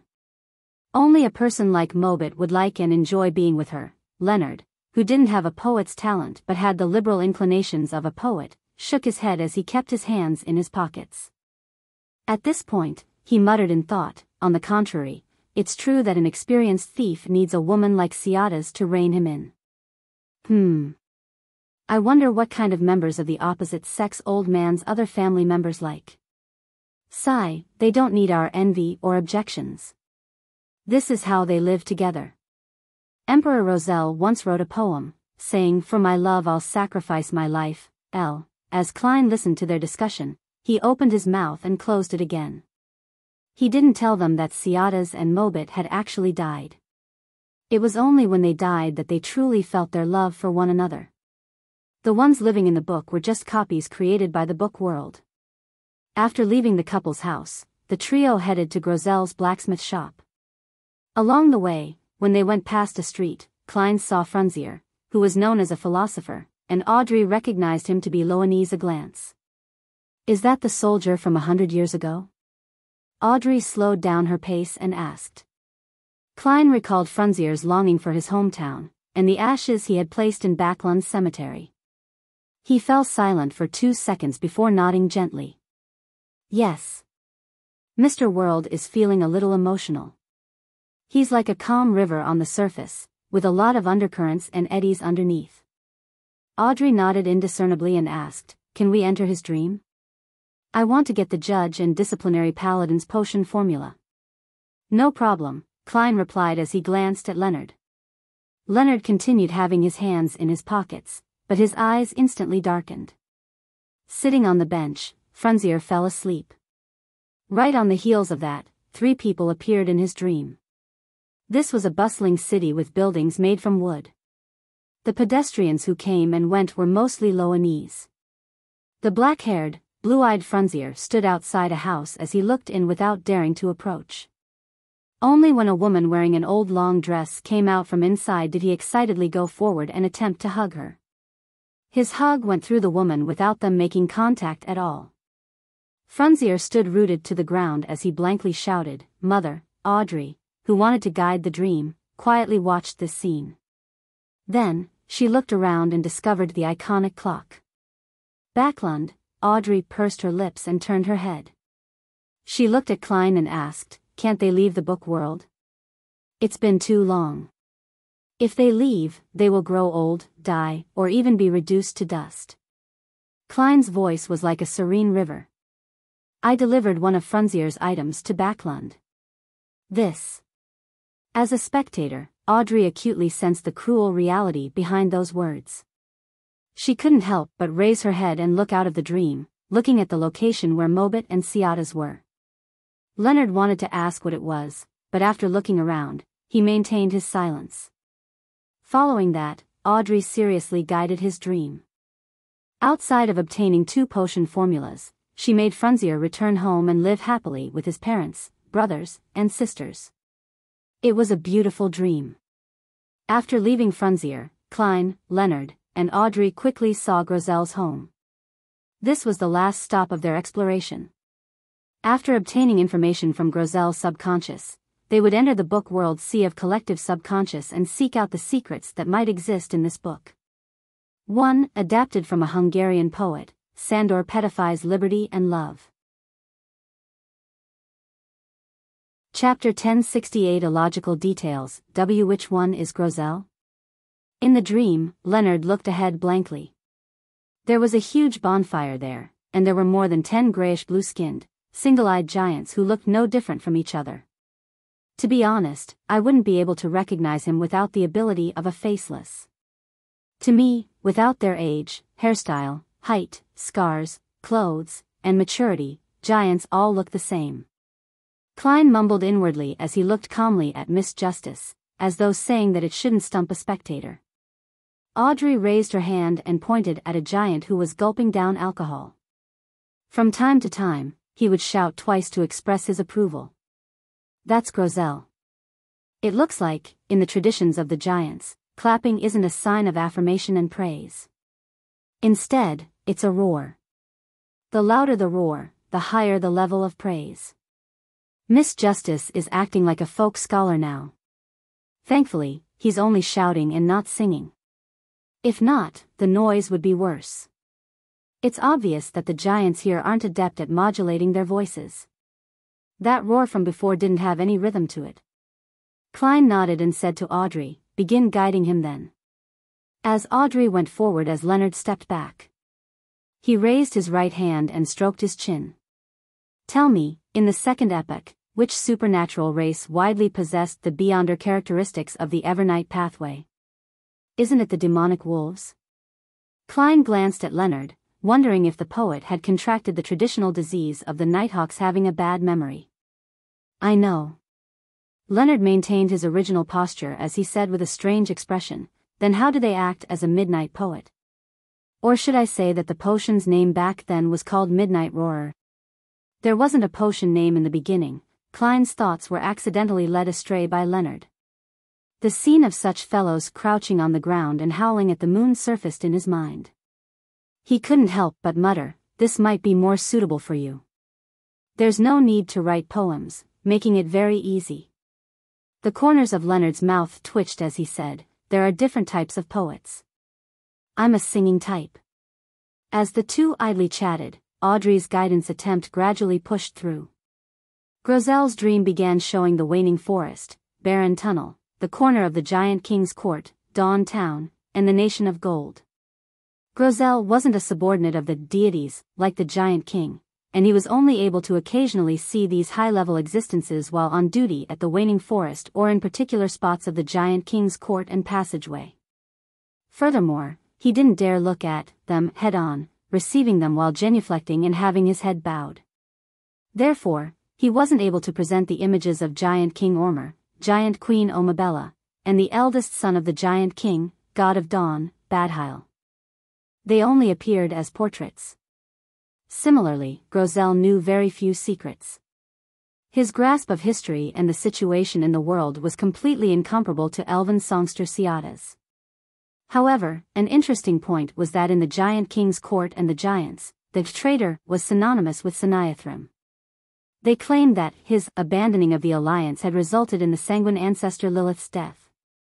Klein strongly suspected that, because of his bad temper, Saniathrim was obviously not good at such things. The Queen of Calamity seems capable, but the problem is what she plots is extremely hard to hide from her spouse, a true ancient god, Saniathrim. In contrast, Giant King Ormer being the traitor makes more sense. Klein did a rough analysis as Audrey changed the direction of guidance in an attempt to let Grozel present anything he had seen or heard beyond the Giant King's court. It was a pity that, shortly after the giant left the king's court and passed through Dawn Town before arriving in the Nation of Gold, he obtained the book and entered it. He didn't know much about the styles and appearances of people from different regions. Currently, the most valuable piece of information is how to avoid the front entrance after entering the Giant King's court from Afternoon Town. It's through the waning forest and the barren tunnel. Audrey ended the guidance and walked back to Klein's and Leonard's side. This is very useful for Little Sun and Company's subsequent explorations. Yes, we can tell him at the next gathering. Klein nodded. Just as he was about to suggest that they enter the book world's sea of collective subconscious through Grozel's dream, Audrey suddenly looked back and said in thought, "There's one detail that's illogical." "Which detail?" Leonard seriously recalled what he had seen and heard, but he didn't find anything suspicious. Just as Audrey glanced at the world and said, "In the matter regarding how Giant King Ormer's father and mother are buried in the waning forest, the rule that only the ancient god can enter is illogical." Klein didn't notice that there was something wrong with that detail. But after Miss Justice mentioned it, he immediately had some ideas. He deliberated and said, "The father and mother of the Giant King are equivalent to the ancestors of the giants. Normally speaking, they should be consecrated by the entire race, that's right. Regardless of the race, they'll have some level of worship towards their ancestor. The giants are no exception. From Grozel's dream, the keepers often make sacrifices to the ancestors outside the waning forest." Audrey nodded in agreement. If there aren't any other factors of influence, the Giant King should occasionally organize things and make it a point to honor their ancestors instead of making it a rule that only he can enter. Perhaps the waning forest contains immense danger. Aren't the oldest giants crazy, violent, and irrational? After their death, their corpses have corrupted the environment and affected the entire forest. It's not something that can't be understood. Leonard gave his opinion. Audrey and Klein shook their heads at the same time, denying the statement. If it's only danger or corruption, giant Queen Omabella and the god of dawn Badhile can clearly withstand that. With the help of the Giant King, there are almost no problems. Yet, they are also forbidden from entering the waning forest, even with the ancient god by their side. Klein simply explained his thoughts and guesses. Perhaps what's buried inside isn't Giant King Ormer's parents, there might be some other secret. That's more likely the case. Audrey nodded seriously. She wore a silver mask, and her green eyes darted around slightly, faintly revealing a hint of curiosity. If that's the case, what would a secret that can't be known to his wife, child, subsidiary gods, or fellow members of the same race be? That's quite interesting, Leonard smiled as he allowed his thoughts to wander. After another round of discussion, the three of them made use of the time to enter the Giant King's court through the barren tunnel and enter the place that was frozen amidst the sunset. According to Klein's experience, this was actually the path to the borders of Grozel's dream. This time, there was no need for him to activate creeping hunger and use the strength of a zombie to open the heavy door to the giant guard's quarters. Audrey directly influenced the dream and made the door flutter open like a piece of paper. Due to the unshadowed crucifix, Klein was unable to wear the human-skinned glove. Outside the door was a hazy world. There was no longer the scene of the Giant King's court ahead of them, but a cliff. After a brief exchange of the various situations that could occur in the sea of collective subconscious, Audrey made a staircase appear on the edge of the cliff. The staircase spun around, sinking deep into the dark, hazy, silent, and bottomless mind world. The three of them didn't delay as they stepped onto the staircase and walked down. In this lonely environment that could drive one crazy, Audrey used placate a few times every time they traveled a certain distance. This wasn't only to placate Klein, Leonard, and herself, but it was also to placate the grayish-white Cliff Grozel's subconscious. It was to prevent him from causing a stir that would contaminate their astral projection and body of heart and mind. The countless rotting giant palms that Klein encountered the last time didn't appear. Even the most unbearable feelings of loneliness, silence, and being infinite didn't feel that terrifying thanks to being able to speak to each other. This is the mind world. The domain of consciousness is indeed different from the others. Leonard looked around as though he wanted to use a few poems to express his feelings, but he eventually chose to give up. If it were any other mission elsewhere, Klein might have asked his dear poet to remain quiet, but here, he felt that it was good for him to say anything. Audrey didn't reject the exchange as she said seriously, "That's the essence of the environment that we can sense. The cliffs, precipices, and the hazy world are a reflection of our subconscious. If it were another race, it might not be like that. I now find psychology rather interesting," Leonard said with interest after hearing that. Klein glanced at him and resisted the urge to say that, with his personality and habits, he really wasn't suited to the spectator pathway. In this exchange, the three of them lost track of time until they finally stepped onto the solid but hazy ground. Looking upwards, they could see the undulating shadows. They overlapped and formed an illusory sea. Klein, Leonard, and Audrey were about to walk forward when a water spout suddenly surged over. A rather blurry figure stood up from within. It was a grayish-blue giant that was 6 to 7 meters tall. His chest was covered with dragon scales, and there were all sorts of indescribable patterns, symbols, and labels that went beyond what one would consider a normal language. His single vertical eye was filled with blood vessels as it emitted a violent aura that couldn't be concealed. It had obvious hints of destruction in it as it gnawed on a bloody human leg. This was a demigod-level giant. He was a projection left in the sea of collective subconscious. Perhaps it was an actual encounter with a human or some other race's ancestor, or perhaps it was something Grosel and the other giants had heard about. The moment he appeared, the madness spread towards Klein and company like a plague that could infect them. This was a world that directly came into contact with one's mind and consciousness.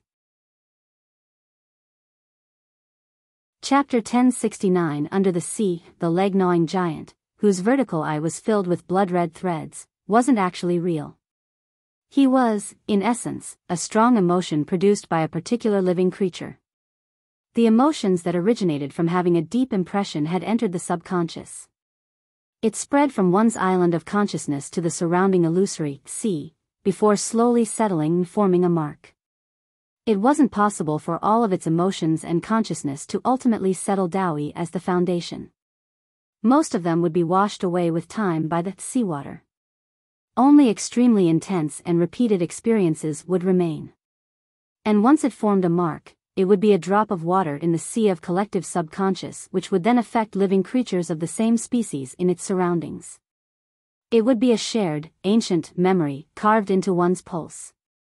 Therefore, not only was the phantom image of the giant blurry, but it also had many mistakes caused by the subjective aspects of the mind.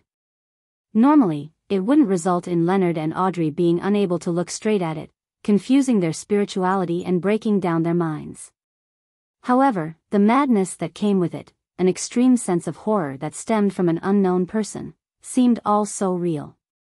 It could contaminate every living creature's body of heart and mind, astral projection, and even soul body. This was the essence of the danger in the sea of collective subconscious.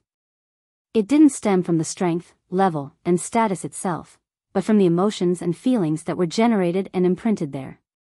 Of course, if one were to encounter a mark left behind by a high-level creature or deity, they could directly see some type or multiple types of mythical creature forms. However, the result was definitely nothing rosy. One would either have a mental breakdown or go crazy. Otherwise, they would be completely contaminated by the deity or high-level creature's emotions and feelings. Their outcome would ultimately be completely unpredictable. All in all, in this sea of collective subconscious, the style of combat was different from the outside world. Sometimes, the more anxious one was at trying to destroy the illusory figure, the more likely one would be contaminated by their stirring emotions. It was precisely because of this that when Klein saw the 7-8-meter-tall, grayish-blue giant rush over, he immediately took the initiative to control his emotions. Then, he used illusion creation. The target of illusion creation was Leonard and Audrey. In the eyes of these two sequence 5 beyonders, those 2-3 tall giants no longer had the madness and violence that left one trembling from one's heart. Everything seemed normal and ordinary. Therefore, before those extreme feelings could truly contaminate them, Leonard and Audrey remained very calm, without showing any emotional fluctuations. Then, with one hand in his pocket, Leonard reached out with his right hand and slightly opened his mouth. Having become a spirit warlock, he originally wanted to use the first spirit, a terror banshee, that he sealed in his tooth with the help of the archbishop. It was a powerful spirit world creature with a beautiful face and rotting body. It had a pair of huge eagle wings and was good at draining the consciousness of others, injecting feelings of terror in them. However, he quickly remembered that not only was he in an astral projection form, but he had also been cleansed by the gray fog. How could there be other spirits still on him? He had no choice but to use a soul assurer's powers, turning his green eyes deep and quiet.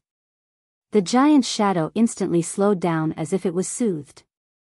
At this moment, Audrey calmly spread her arms wide and used placate. An invisible wind blew past, and the giant figure seemed to pause as it instantly weakened the contamination around it. During this process, Klein took out the bronze cross that had many sharp spikes. As he opened the bottle containing his blood, he poured a few drops onto it and solemnly said, "Light." Brilliant, pure, and flawless light burst out, and amidst Klein's fluttering black trench coat, the giant phantom was drowned by the light. The grayish-blue giant melted away almost immediately. One of the main powers of the unshadowed crucifix was to cleanse and purify lingering spiritual imprints.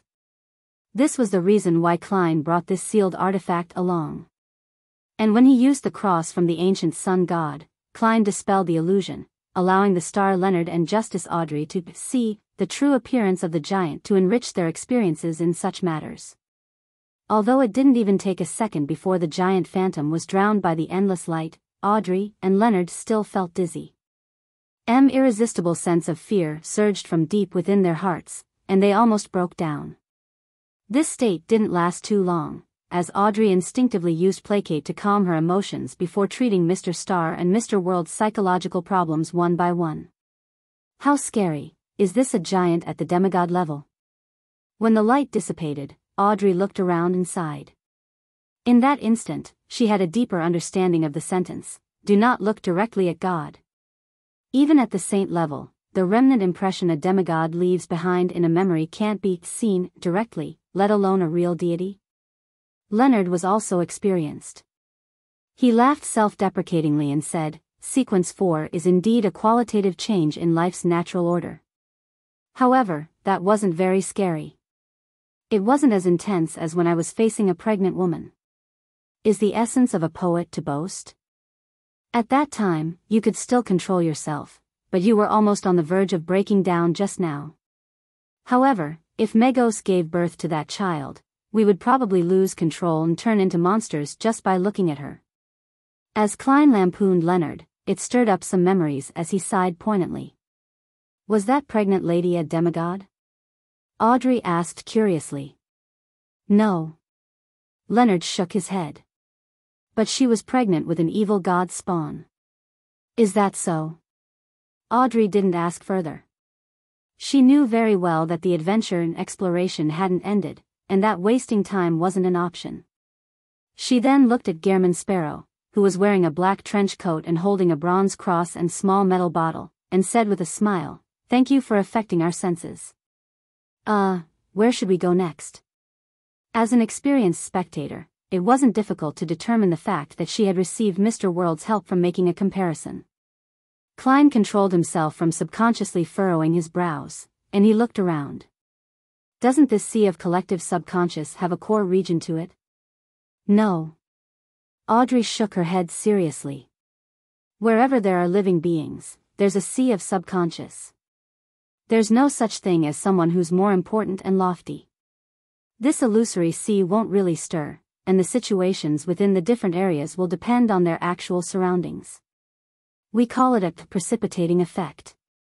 To put it simply, the sea of collective subconscious of lone will be quite different from Intis, because it precipitates the strong emotions and feelings of generations of Loanese. In contrast, this will also affect the citizens of both countries, making them have different qualities and personalities to a certain extent. After explaining this a little, Audrey concluded, if that's the case, how can there be a general consensus of a core within the sea of collective subconscious? Klein nodded and asked thoughtfully, in other words, you can't give any effective suggestions on where to go? Mr. World is so direct. If it were another lady or gentleman with a more fragile heart, they would definitely be embarrassed and feel hurt. As the thought flashed through her mind, Audrey saw the World's pair of deep, brown eyes which were nearly black in color. They were in no way crazy or cold. Instead, they were calm and tranquil. Audrey instantly came to a realization. She realized that Mr. World was doing such things on purpose so that she could experience the various problems within the details of a joint operation, allowing her to gain more experience. Yes. She nodded frankly, not feeling embarrassed at all. Klein secretly nodded and looked at the star Leonard. Don't look at me. My expertise isn't in this strange sea of collective subconscious. Leonard immediately waved his hands. Compared to Miss Justice, having participated in countless operations, he knew that he shouldn't force it when he shouldn't. Then follow me. Klein looked away and moved the unshadowed crucifix which had turned bronze again to the hand holding the metal bottle, and he took out a gold coin. Ding! As the gold coin tumbled, he grabbed it without looking at the results. He looked in a direction and widened his stride. This is a divination technique. Audrey was enlightened. She looked at the World's serious and calm side profile, black trench coat, silk top hat, and bronze cross. For some reason, she felt like the other party was a preacher. Leonard suddenly recalled something from the past. It was the first case he had worked with Klein, to find a kidnapped child. At that time, it was also a way for Klein to lead the way through divination. He had been beside him the entire time. Compared to his awkwardness before, it seems as if he had entered the mysterious world for more than 10 years now. Sigh, it's only been over a year. Leonard placed his hands in his pockets as he followed closely behind Klein. Audrey glanced at him and felt the change in his mood. Mr. Star and Mr. World not only know each other in real life, but they were probably rather close friends. Yes, they have at least met frequently in the past 1 to 2 years. As she made the judgment, she didn't slow down her steps. Combining what she had learned, she observed the surroundings and identified which spots might hide a maelstrom and dangerous creatures. With her help, Klein's lead went very smoothly. It was nothing like how they had directly encountered a mark like the giant phantom. Occasionally, they would walk straight and turn at other times. After some time, the area before the trio suddenly opened up. In front of them was a huge crater in the deep sea. In the middle of the pit was an island-sized city. The foundation of the city was grayish-white in color, and on it were several 100-meter-tall magnificent stone columns. They either stood there on their own, or they held up majestic ancient palaces together. They were bizarre and magnificent, unlike something built by ordinary creatures. Although Audrey didn't know the city, an idea instantly appeared in her mind: City of Miracles, Liveseed. Chapter 1070. Maybe its real Liveseed was a floating city that the dragon of imagination Ankwelt imagined out of thin air. No matter what, it was a miracle, a divine miracle. It was even more magnificent than the giant king's court, more rugged and unique. Every stone pillar was nearly 100 meters tall, like a throne for the dragon to rest on. It was a city that left a deep, unforgettable impression just from hearing about it. Therefore, although Audrey had never actually seen the City of Miracles, she instantly made connections from witnessing the scene. Of course, one of the main reasons for knowing that was because she knew that Grozel's travels came from the dragon of imagination, Ankwelt. As for Klein, as he had once divined the origins of Grozel's travels and had seen the real City of Miracles, the floating city, and now, he was sure that the island-sized city in the middle of the deep-sea crater was identical to Liveseed. All it lacked were the dragons that flew in every direction. Is this real, or is it a clone? Or is it a gathering of some special creature's subconscious in the book world? Klein was slightly surprised as he quickly analyzed the situation. According to his divination results and the contents of the dream from giant guardian Grozel and elven songster Ciadas, he was certain that, when Grozel's travels was created, the City of Miracles Liveseed still existed. When it reached the giant king's court, the City of Miracles Liveseed still existed. When Grozel began his adventure and when Ciadas was sucked into the book world, Liveseed still existed. If the City of Miracles Liveseed were to vanish, the various supernatural races wouldn't have any reaction. In other words, these facts were undeniable proof that the city in the middle of the deep-sea crater was unlikely to be Liveseed. But very quickly, Klein remembered something. That was the answer that Rhodes had once given him, certain that it first appeared among the dragons, after the disappearance of the City of Miracles, Liveseed. This is interesting. What did the magic mirror rely on to confirm that Grozel's travels was the first to appear and to believe that it was after the disappearance of the City of Miracles Liveseed? It wasn't even able to see matters related to Zeradal, so how could it pry into the origins of an ancient god's possession? I originally used this conclusion to infer and consider things, but this point was completely overturned by my divination. I never expected. Klein observed the tall stone columns and magnificent city as many thoughts ran through his mind. Suddenly, he grasped onto an idea. The last owner of Grozel's travel was Vice Admiral Iceberg Edwina, a member of the Church of Knowledge. They believe in the God of Knowledge and Wisdom. The God of Knowledge and Wisdom can almost be confirmed to be one of the kings of angels who served the ancient sun god, the Angel of Wisdom, and from the Church's history and the history of the Third Epoch, it's reasonable to suspect that the Angel of Wisdom is most likely the Dragon of Wisdom, Heraburgen. This was the Dragon of Imagination Ankwelt's subsidiary god, a high-level member of the dragons. The appearance of Grozelle's travels after the disappearance of the City of Miracles was thanks to the god of knowledge and wisdom passing it around through a certain method, which had convinced the magic mirror.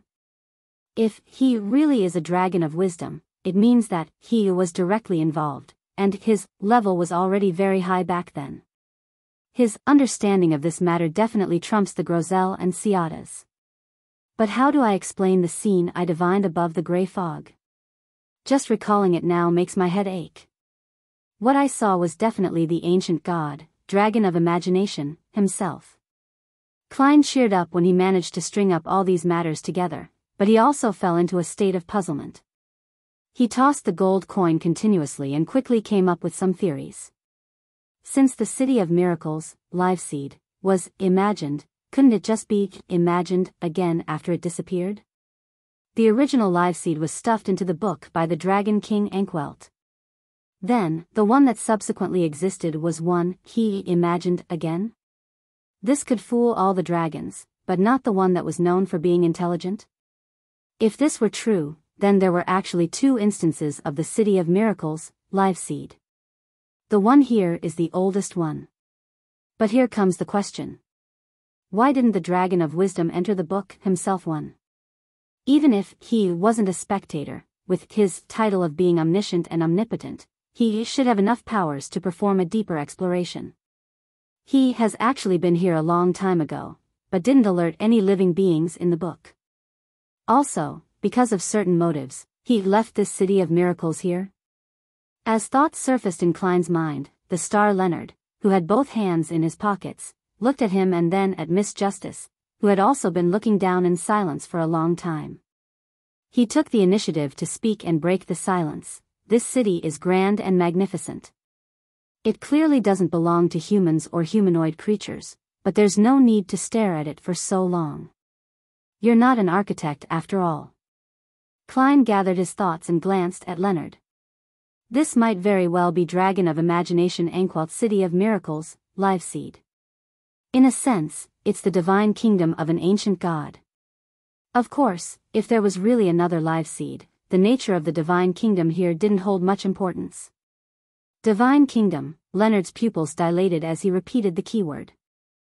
Audrey regained her senses and whispered, "Is it really live seed?" "It's only possible." Klein had already calmed down and replied simply, "It's not floating in the air like the legends, but has sunken to the bottom of the sea of collective subconscious, so it's hard to tell if it's real or fake." At this moment, Leonard finally managed to control himself. He looked at the magnificent city in the deep sea crater again and smiled self-deprecatingly. "I didn't expect the day when I'll come to the divine kingdom of an ancient god. Frankly, if Miss Justice wasn't here, he wouldn't have been able to help but marvel at how rich Klein's life was. Ever since he reunited with his former teammate, not only did he meet the two sons of God, kings of angels, he had also entered the mysterious book world and found a city suspected to be a divine kingdom. This was many times more interesting than what he had experienced in the past year. The level of such matters was many times higher. Of course, it was a lot more dangerous. Having said that, he looked up at the floating, seawater phantoms, and asked thoughtfully, "How do you know if the sea of collective subconscious is real or if it's imagined?" This was a continuation of the problem of determining live seed's authenticity. Audrey thought for a while and said with uncertainty, "There's no way to tell the difference, or rather, the sea of collective subconscious here is also real. In essence, collective subconscious is the accumulation and settling of strong emotions and feelings. Although the people in this world may be imaginary, their experiences, feelings, joy, anger, sadness, pain, and happiness, they all truly happened before." As she spoke, Audrey stopped as she vaguely realized something, but she was unable to say it out loud. At this moment, Klein suddenly said, "The objects that he can imagine will be conjured. The kingdom he dreams of will surely descend upon the physical world." As his voice echoed, Klein put away the gold coin in his hand and jumped into the deep sea crater, his black trench coat flaring up as a result. The future that he declares will definitely be carried out, becoming reality. As his figure glided down, the following words came out. Audrey's green eyes were dazed at first before they lit up. Then, she jumped towards the City of Miracles. Aren't you going to divine the level of danger? This might be the divine kingdom of an ancient god. Leonard looked at the two of them in surprise and blurted out. In the education he received, this wasn't in line with the standard operating procedures. When did you get the wrong impression that I didn't divine it? You just didn't notice my tiny actions. I just put away the gold coin. Also, I didn't get any warnings from my intuition for danger. Furthermore, if my theory is right, then the Dragon of Wisdom Haraburgen should have entered this place before. If there's any form of danger that W had, it would have long been finished off by him. If Miss Justice wasn't here, I'd really wish to berate you. As Klein silently lampooned, he adjusted his direction and speed, passing through a few thick stone columns that stood nearly 100 meters tall. He descended one level after another before stepping onto the grayish-white ground. He was in a spirit-body state now and could fly if he wanted to. About 2 to 3 seconds later, the silver-masked Justice Audrey landed beside him. Audrey looked up, and after reeling from a few seconds of shock due to the grandeur of the stone columns and palace, she said, looking from the inside and looking from a distance feels completely different. Perhaps, this is how a rat truly feels in Backlund. As she spoke, Leonard also glided over and looked sideways at Klein. It wasn't that he didn't believe in Klein, nor was he unaware of how cautious he was. He just needed to clarify such matters in a joint operation, because there was the possibility of teammates being unknowingly corrupted, turning reckless. This was a conclusion the Nighthawks gleaned from their experience of repeated sacrifices. Currently, the indications don't point to much danger, Klein said truthfully. Leonard no longer looked around and said, the City of Miracles is really big. I mean that, for such a big city, even if we can fly, we won't be able to completely explore it without spending a few days here. Or perhaps, do you have a destination in mind? The second half of his sentence was said while looking at Klein. Klein nodded and pointed to a huge palace that was more than 200 meters tall. There. If I remember correctly, that is the Dragon of Imagination Anquelt's residence. This was what he saw in the dream divination. Seeing that Klein already had a plan, as if he had received Mr. Fool's guidance, Leonard felt relieved. He looked at the grayish-white foundation on his feet and said, is this a divine kingdom? I don't feel anything. At this moment, Audrey, who was observing the surroundings carefully, said with uncertainty, all the abnormalities here seem to be gathering towards that palace. She was referring to the place that Klein had pointed out to be the ancient god's residence. Chapter 1071 Hall of Truth. In front of the grayish-white grand palace that was more than 200 meters tall, there were a few thick stone columns that were slightly shorter than it was, as though they were a squadron of soldiers standing at attention there. Klein could imagine that, when the City of Miracles, Liveseed, was still floating in mid-air, these stone columns would definitely have powerful dragons crouching on them. These were the servants of the ancient god. He then looked up at the open door and said to Leonard and Audrey, stay close to me. Once an accident happens, I'll immediately take you out of the book world and return directly above the gray fog. This was the main reason why Klein dared to explore the area. Okay.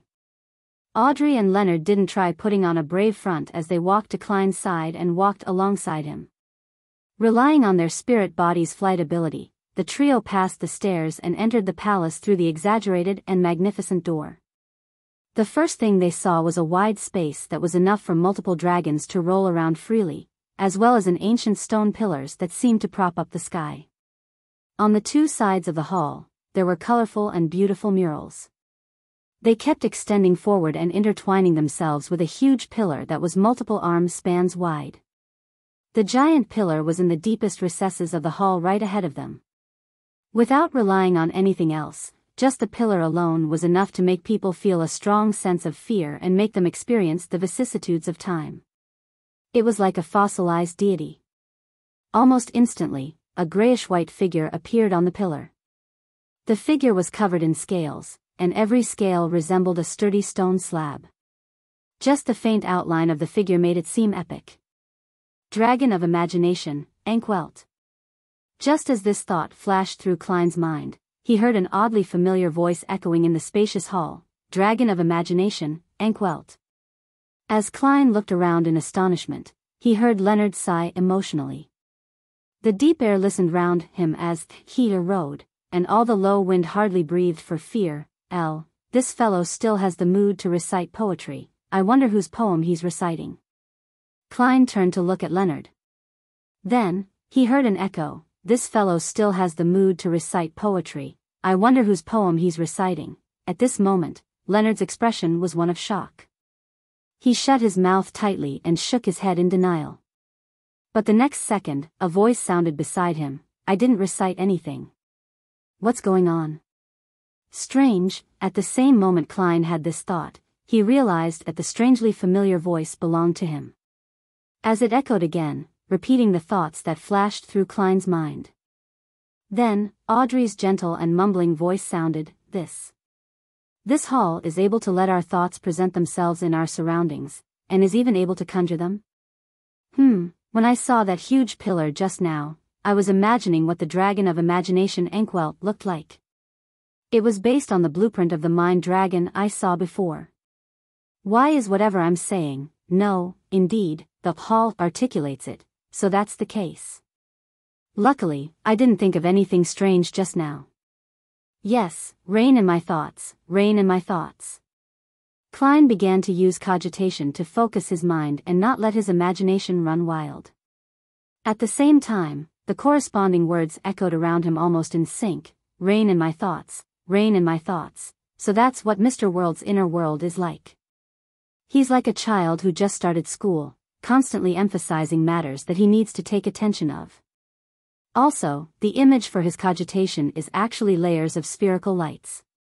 It's so beautiful. No, I'm not thinking of this. I'm not describing you like this. Mr. I_M's serious thoughts kept appearing as she finally couldn't help but curl her lips. As for Leonard, the voices around him were already echoing with, ha ha ha. These two fellows. No, why am I using fellow? Be polite, be more polite. As Klein listened to his thoughts, he sighed helplessly.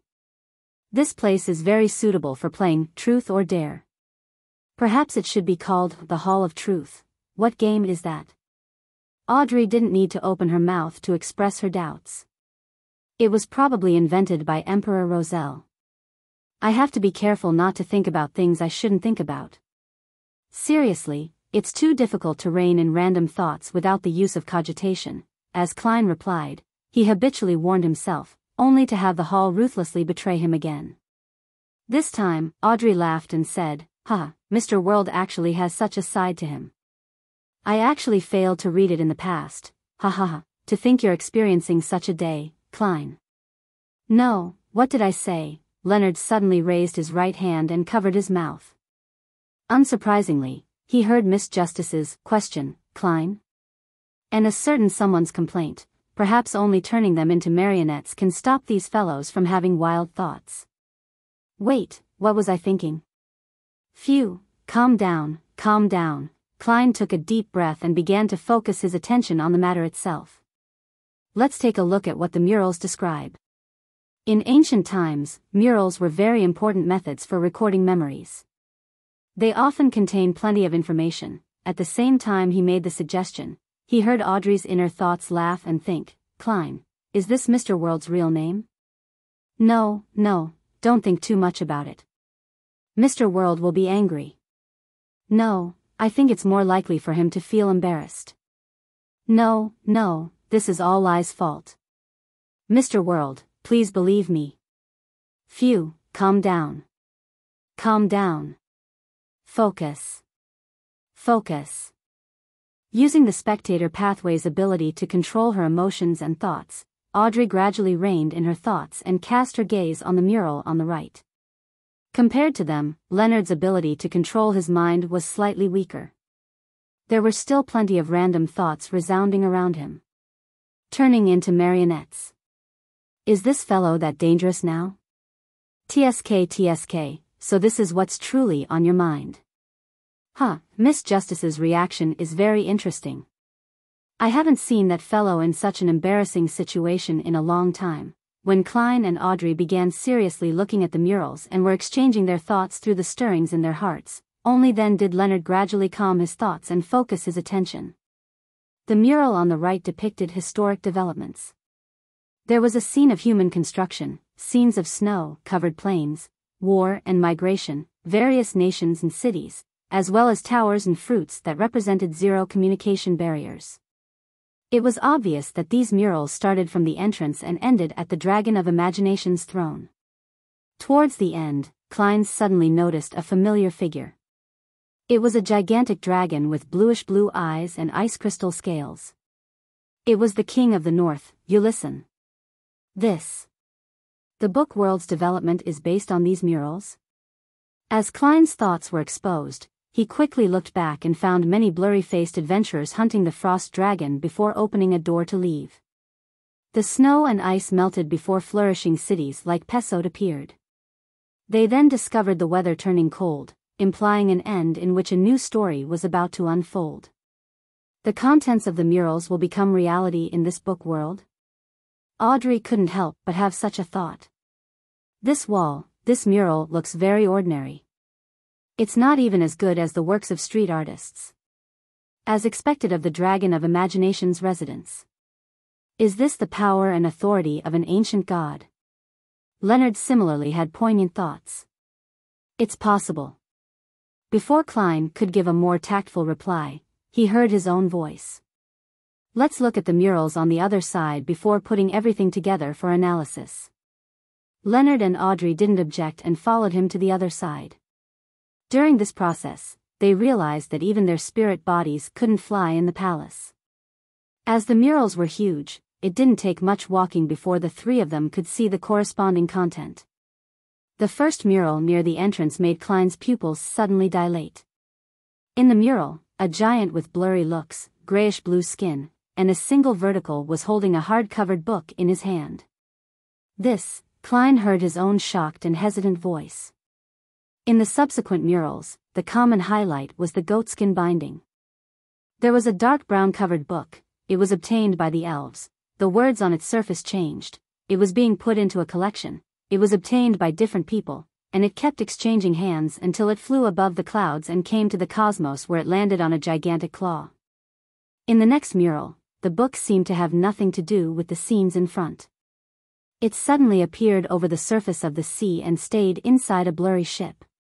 In the penultimate mural, it was taken away by a man wearing a top hat before he left that ship. The next mural was located behind the gigantic pillar suspected to be Dragon of Imagination Anquelt's throne. It depicted that the book from before met a classic quill. At this point, all the murals came to an end. 0-08.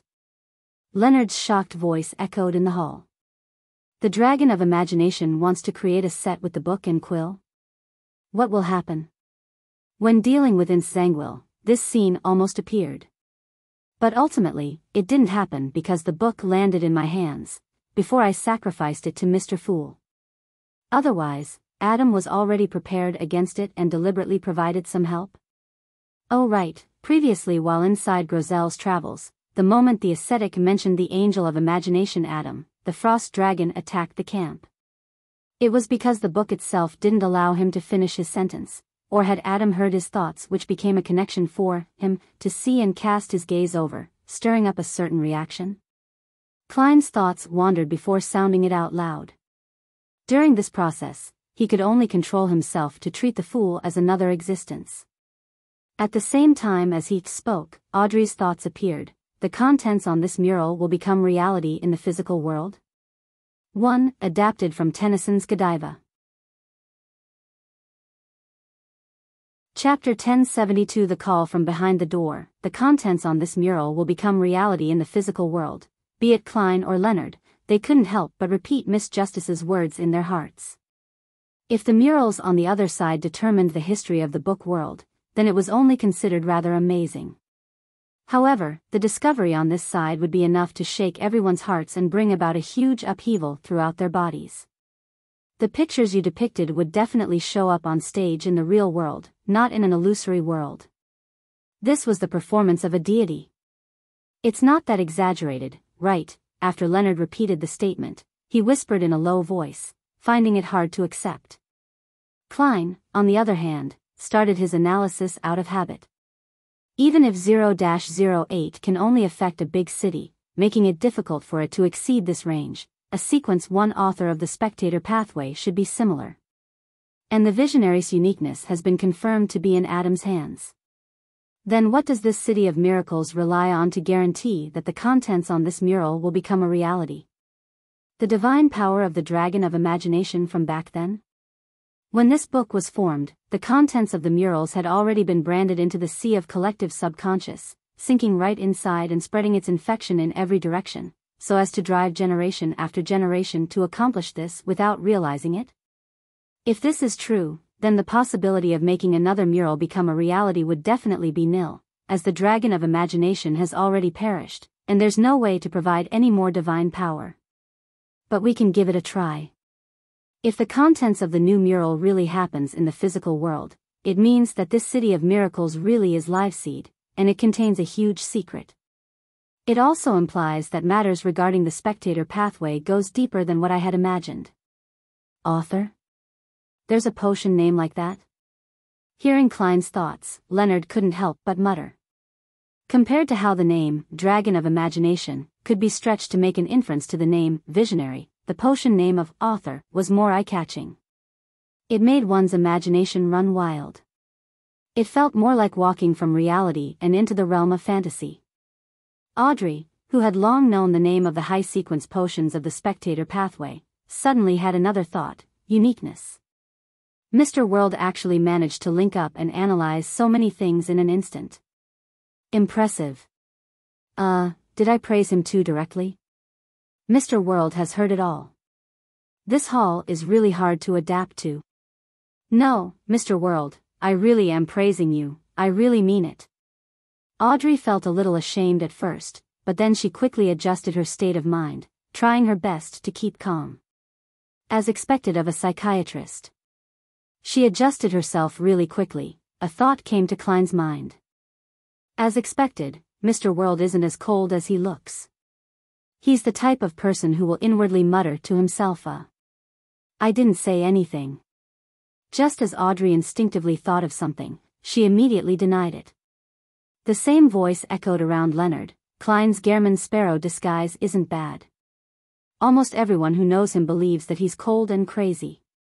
Hee, who would have thought? Just as Leonard's thoughts were about to wander, a voice interrupted him. Shut up. Looking at the way Gehrman Sparrow was dressed, he spread out his hands, and held back his laughter as he said, Look, that isn't cold enough, right? Cold? Then I'll directly press the unshadowed crucifix against your head.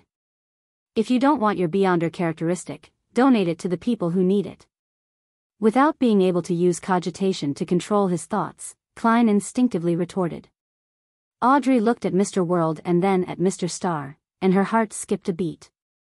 So they have so much drama in their hearts. I could only tell that was the case for Mr. Star, but I failed to read what's under the world's poker face. Giant, boss, mini. At crucial moments like this, the experienced Audrey forcibly manipulated her thoughts to begin reciting names so as to stop her thoughts from wandering off. Who are they? Leonard's attention was diverted. They're the hounds and horses my family rears, Audrey replied politely. A hound costs £450. Klein suddenly recalled Butler Walter's suggestion of buying a batch of hunting dogs when he purchased Mager Manor. Why is the first thing on Mr. World's mind the price? This question floated into Audrey's mind. Leonard pursed his lips. Even though he didn't say a word, he answered, Isn't this normal? This fellow has always been a little picky about this, I remember. Before he could finish, Klein coughed lightly and said, We'll continue exploring the other areas, and when we have time, we'll perform experiments on the murals. Sigh, this hall really complicates matters very easily. The main point is that everyone's privacy is brought to the forefront if we aren't focused. Upon hearing the last sentence of his complaint, Audrey and Leonard couldn't help but laugh out loud, but not by their own will. Seeing that Mr. World clearly didn't want the situation to develop into chaos again, Audrey raised her head, looked up at the ceiling, and focused her attention and got down to business. The mural on the right side controls the book world, and the left seems to affect reality. What if you draw the mural on the ceiling? What would happen? Klein immediately made a connection. The Dragon of Imagination's authority contains at least 3 aspects. An envisioned kingdom will descend upon the physical world, a declared future that will happen in the real world, and imagined objects that will be conjured. The first point corresponds to the right mural, and the second point corresponds to our guesses on the left mural. Then, could the blank spot on the palace's ceiling be related to the third authority? As long as you draw an object you imagined onto the ceiling, it will be conjured and be usable. Audrey easily understood what the world meant. Then what if I were to draw a dragon of imagination? Leonard suggested. Klein glanced at him again. First of all, you would have had to have seen the dragon of imagination without completely breaking down and losing control. Secondly, you need to restore the main details of his body. Finally, you have to know how to draw. I might not know how to now, but it doesn't mean that I can't in the future. I can hire a home tutor to teach me, Leonard grumbled in reply. And what does the main details refer to? His body structure, or the symbols and labels depicted from godhood? At this moment, Audrey pursed her lips and said, with a brisk tone, controlling herself so as to not burst out laughing, I can draw. This was the basic skill for a noble lady, and Audrey was quite talented in this aspect. Yeah, we can try it in the future when there's time. Klein nodded and walked towards the giant pillar right in front of the main hall. His plan for this expedition was to first gain a complete understanding of the situation before considering how to venture deeper. At the same time, he thought of something else because of Leonard's question, the symbols and labels from godhood. These contain plenty of mixed knowledge. It can even let people learn the corresponding potion formulas and beyonder powers after surviving the impact from witnessing it directly. Then, before the first blasphemy slate appeared, what would one obtain if they survived directly looking at a demigod or even an ancient god? There were no such things as potion formulas back then. Is it only through using a magic potion to advance one's mythical creature form step by step that the godhood aspect is able to contain this portion of knowledge? Or perhaps, after the potion formula appears, mythical creatures who used any method of advancement had the corresponding knowledge forged within them? If it's because of the 2 reasons I came up with, it means that the knowledge of godhood can change, and it can increase. Do angels of the Marauder pathway have the ability to alter such knowledge or even delete them directly? Mr. World's considerations are so deep and profound. They involve very high levels. Audrey couldn't help but sigh. Leonard couldn't control the voice in his heart either. There's such a thing? I should ask old man when I return. This fellow sure knows a lot. It's not entirely a pretense when he's acting as Gairman Sparrow. At least this sense of profoundness seems to belong to him. Thank you for your praise. Stop. With a small blood bottle in one hand and the unshadowed crucifix in the other, Klein forced himself to rein in his thoughts and cast his gaze at the ancient god's throne. They were in their spirit body forms now. Although they were unable to fly due to the restrictions from the main hall, their top speed was still much faster than their human form. It was only then that Klein realized that, behind the pillar that looked like the Dragon of Imagination's throne, there was a dark tunnel. I can't see anything. If only there was light, a thought subconsciously flashed through Audrey's mind. Then, in that tunnel, a pure and soft light shone out, illuminating the inside of the tunnel completely. Without needing to enter, Klein, Leonard, and Audrey saw a pair of double bronze doors at the deepest end of the tunnel. There were countless indescribable symbols covering the door, like countless chains that extended behind them, as if they were sealing something. It gave off a heavy and mysterious feeling. In the city of miracles of the dragons, in the residence of an ancient god, there was apparently a sealed door behind his throne. Almost at the same time, the 3 of them seemed to look through the bronze door and into the darkness inside. Following that, they heard the loud thumping of hearts. It was from their own heartbeats. Yet, they were in their spirit body states now, so there was no such thing as a heart. After that, the bronze-green color on the surface of the unshadowed crucifix slowly peeled off, revealing a corporeal body formed from pure light that emitted a sun-like glow. As for Klein, Audrey, and Leonard, they felt a baffling sense of coldness. It was as if every cell had their own sentience and wanted to form another self.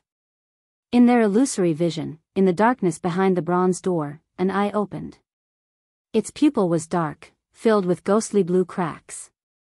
One after another, similar-looking eyes opened too.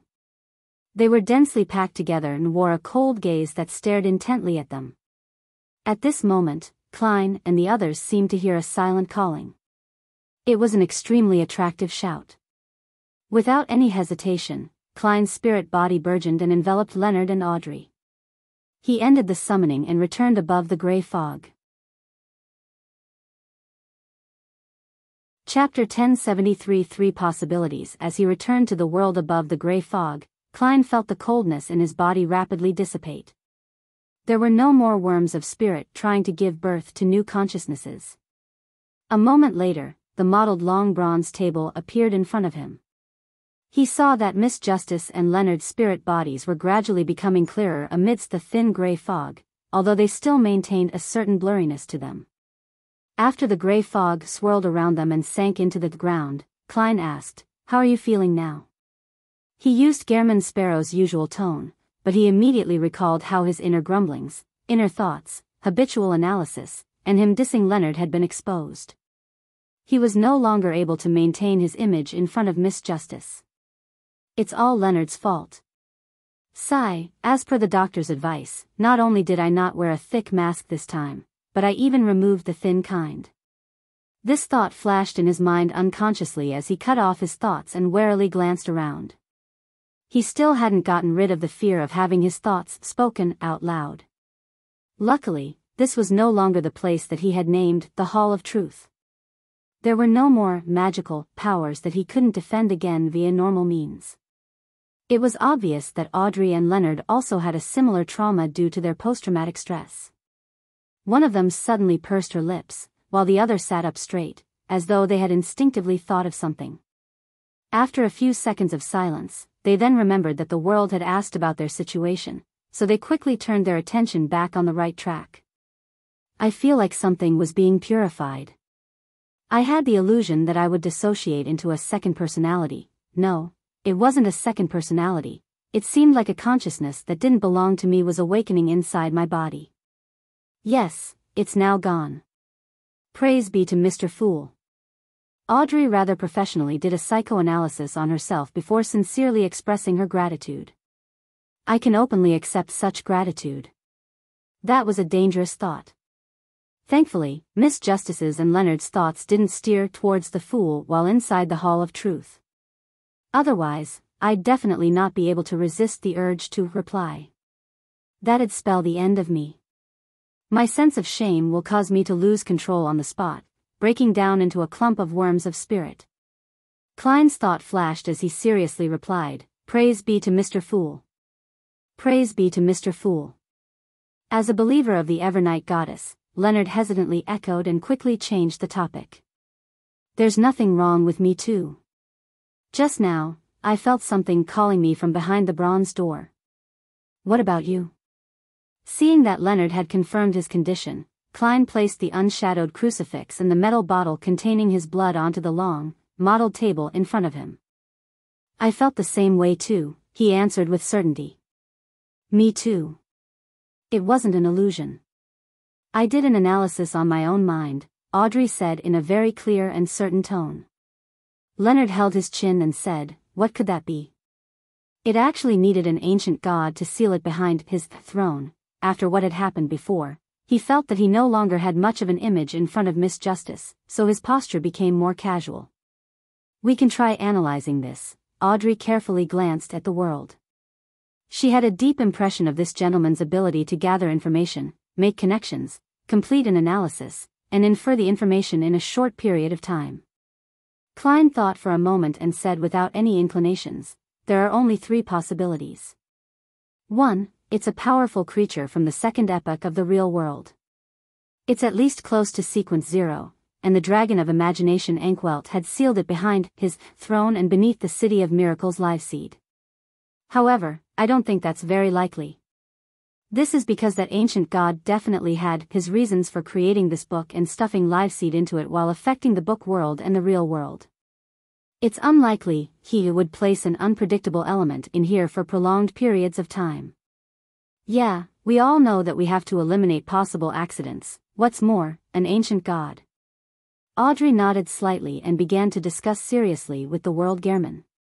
At this moment, Leonard chuckled and said, perhaps an ancient god like the dragon of imagination had seen certain scenes of the distant future and believes that the sealed item will help him achieve his goals? That's why I said that it's not impossible, but it's highly improbable, Klein replied calmly. The second possibility is that the sealed item is key to the dragon of imagination Ankwelt's ploy. Once this book and 0-08 meet, the seal will be released and that object will return to the real world and bring about certain changes. I believe that this theory has the highest possibility. Amongst them, perhaps it also involves the dragon of wisdom's true attitude or intent. Then what could it be? Mr. Fool once said that, after Adam obtained 0-08, he is even closer to being divine. The times have changed as a result. Does this mean that Adam has gathered all the ingredients for visionary and is just short of the ritual? Is there anything wrong with my understanding? Audrey shared her point of view. I'm not sure either. I'll pray to Mr. Fool and see if I can get a clearer revelation. Klein didn't want to give a firm answer. Unfortunately, Old Man is an angel from the fourth epoch and doesn't know much about the second epoch, but he isn't unfamiliar with Adam. The star Leonard thoughtfully said, I'll try. He wanted to say that he would try investigating, but upon recalling that the two knew his secret, he gave up such thoughts and directly said, try asking Old Man. Sorry to trouble you, Audrey sincerely thanked him. From her point of view, this was a matter regarding the spectator pathway. The person most concerned about this was undoubtedly herself, while others were merely providing help. Then she said, the third possibility is that there is some sort of object or monster sealed inside the book world. Yes, it might be closely related to the book world, and destroying it might cause the book world to collapse. Therefore, all Ankwelt did was seal it. Klein shared his theory. Audrey thought for a while before saying, I have an idea regarding this possibility. Seeing Mr. World and Mr. Star cast their gazes over, awaiting an answer, she slowed down her pace and said, I'm considering it from a psychological perspective. Since that book world was created by Ankwelt's envisioning it, the sea of collective subconscious there would definitely be formed as a result of him. It would have his psyche, emotions, and feelings branded into it. Perhaps the City of Miracles, live seed, seals the most extreme parts of these things. They're the trauma or fears of the dragon of imagination. Some terrifying matters from his one consciousness might be projected onto this brand. As long as he cannot defeat them, and if it hasn't been dealt with in the real world, the book world's sea of collective subconscious cannot be destroyed and can only be sealed. If it's ignored, they will slowly contaminate the sea of collective subconscious and make the development of history deviate from its intended path. Leonard was more focused than when he attended Red Glove's meetings. He couldn't help but mention when he had heard that, as an ancient god that ruled the sky and the mind, what could have left an irremovable trauma and create such an intense sense of fear? I don't know. Audrey shook her head frankly. If it's just a psychological analysis, since it's sealed under the throne and at the bottom of the City of Miracles, and is reached by a tunnel, it means that the source of the trauma and fear comes from underground.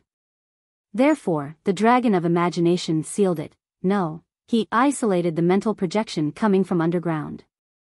Otherwise, why wouldn't it be beside the throne, in the depths of the hall, in a specially created jail, or somewhere else? Upon hearing Miss Justice's words, Klein instantly thought of what had happened to Miss Magician and Miss Judgment. According to the information provided by the Sanguine, they found an ancient castle of unknown age. At the bottom of the castle was a bronze door that seemed to seal something terrifying that came from underground. Once they approached the door or stayed in its vicinity for too long, they would be corrupted, dying a tragic death. It was an ancient castle that was built to defend against something unknown. It was originally guarded by humans from an unknown era. After the Sanguine discovered it, no one dared to enter. Back then, I thought that it might be related to devils and that one needed to be a demigod in order to explore it. Could this be related to the seal and live seed? Klein's thoughts wandered as he quickly found the relevant information from his memories. On the way to the ruins of the Battle of the Gods on Catlia's future, he met a so-called deep-sea well. At that time, the future's sailor, Nina, had dived to the bottom of the sea and did a series of investigations. She said that it wasn't a giant well. It was deep and dark, impossible for a human child to enter. The bottom couldn't be seen, and there were strange honeycombed signs of corrosion along the inner walls. Surrounding it were collapsed iron buildings. In a sense, this is also a tunnel that goes deep underground. Klein looked around and deliberated before saying, "Do you remember the matter Miss Magician mentioned?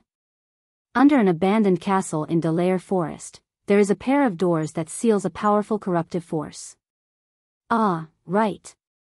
Audrey instantly recalled the past. Could it be that in the early days of the Second Epoch, in that ancient era, supernatural beings had some common, terrifying enemy that came from underground? Perhaps.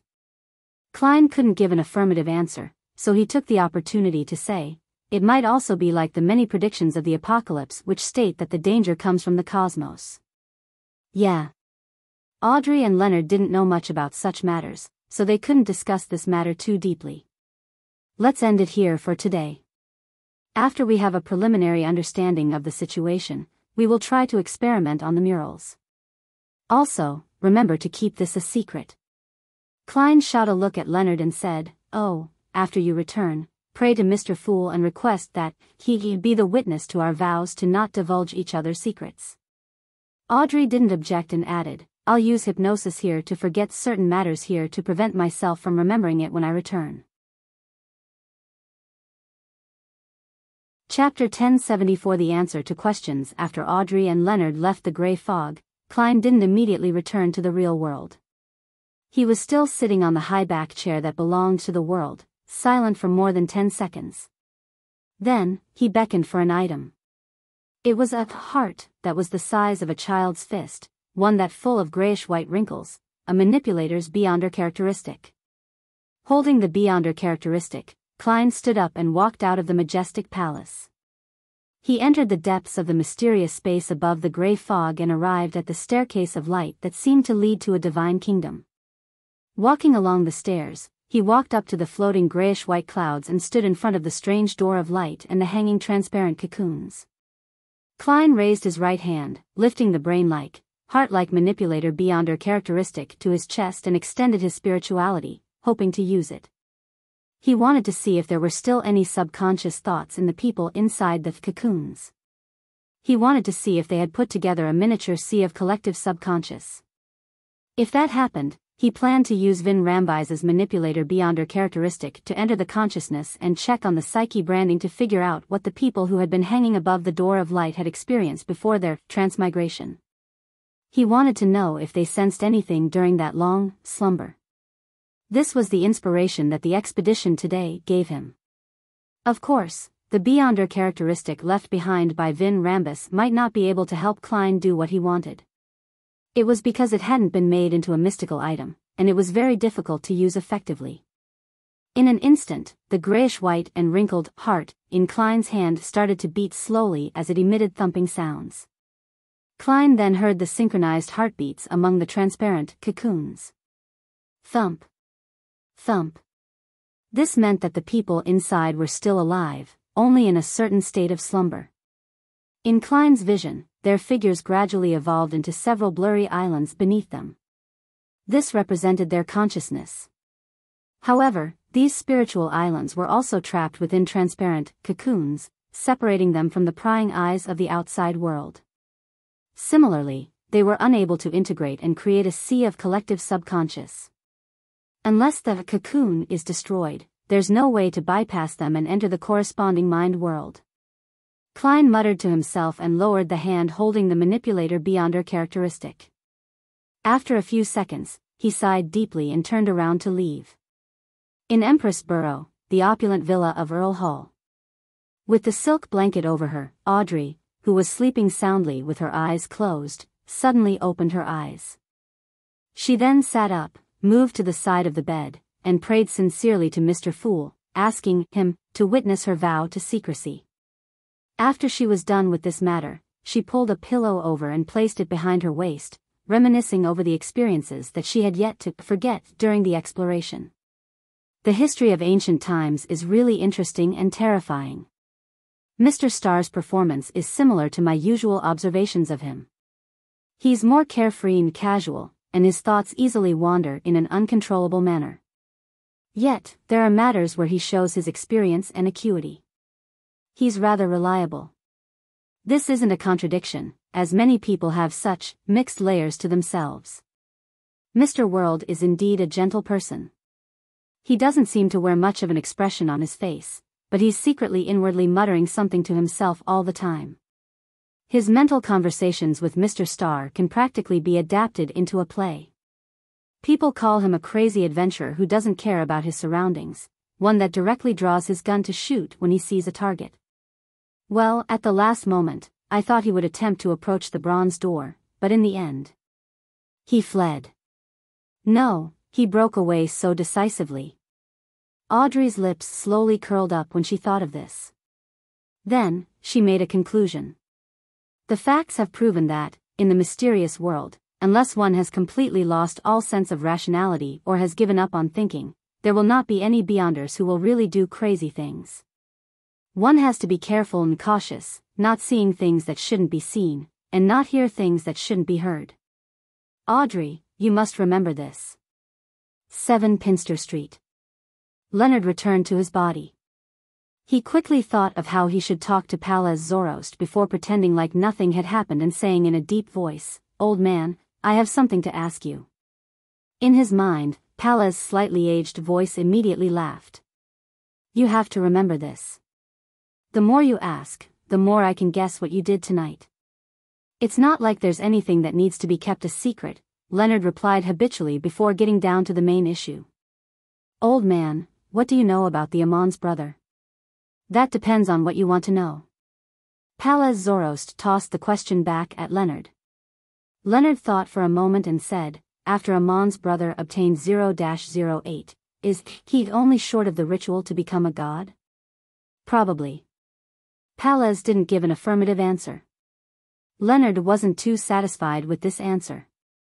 Instead, he said, "I remember you mentioning it once. In the early stages of the Solomon Empire, the 2 kings of angels, Medici and Ouroboros, were quite scared of Amon and his brother. This means that they were already very close to being divine." This was something that Palaz had occasionally mentioned during their previous exchanges. This time, Leonard had confirmed it from some of Mobit's answers. I've only said the first half of the sentence. I didn't tell you that Amon and Adam are very close to being divine." Palaz rejected Leonard's claim. "There are too many possibilities as to why Medici and Ouroboros are afraid. It's not just because he is close to being divine. It's not enough to make such a conclusion based on that." The sequence one angel cleared his throat and continued, "Them being close to being divine is one of the possibilities. Adam and Amon wield unique authorities, and them being hard to deal with is another possibility. For instance, you will always have no idea that Adam is sitting beside you. You have no idea if what you're doing was arranged by him, nor do you know that you're walking into his trap by your own volition." I'm referring to you, not me. Of course, I also have to be aware of such matters. Letting my guard down might result in terrible consequences for me too. As for Amon, he has many different ideas and has a do-it spirit, making it hard for people to guess his motives and be on guard against him. Besides, he is very good at deceit. There's always some conspiracy behind him. In that era, apart from the true deities, there was no one who wasn't afraid of him.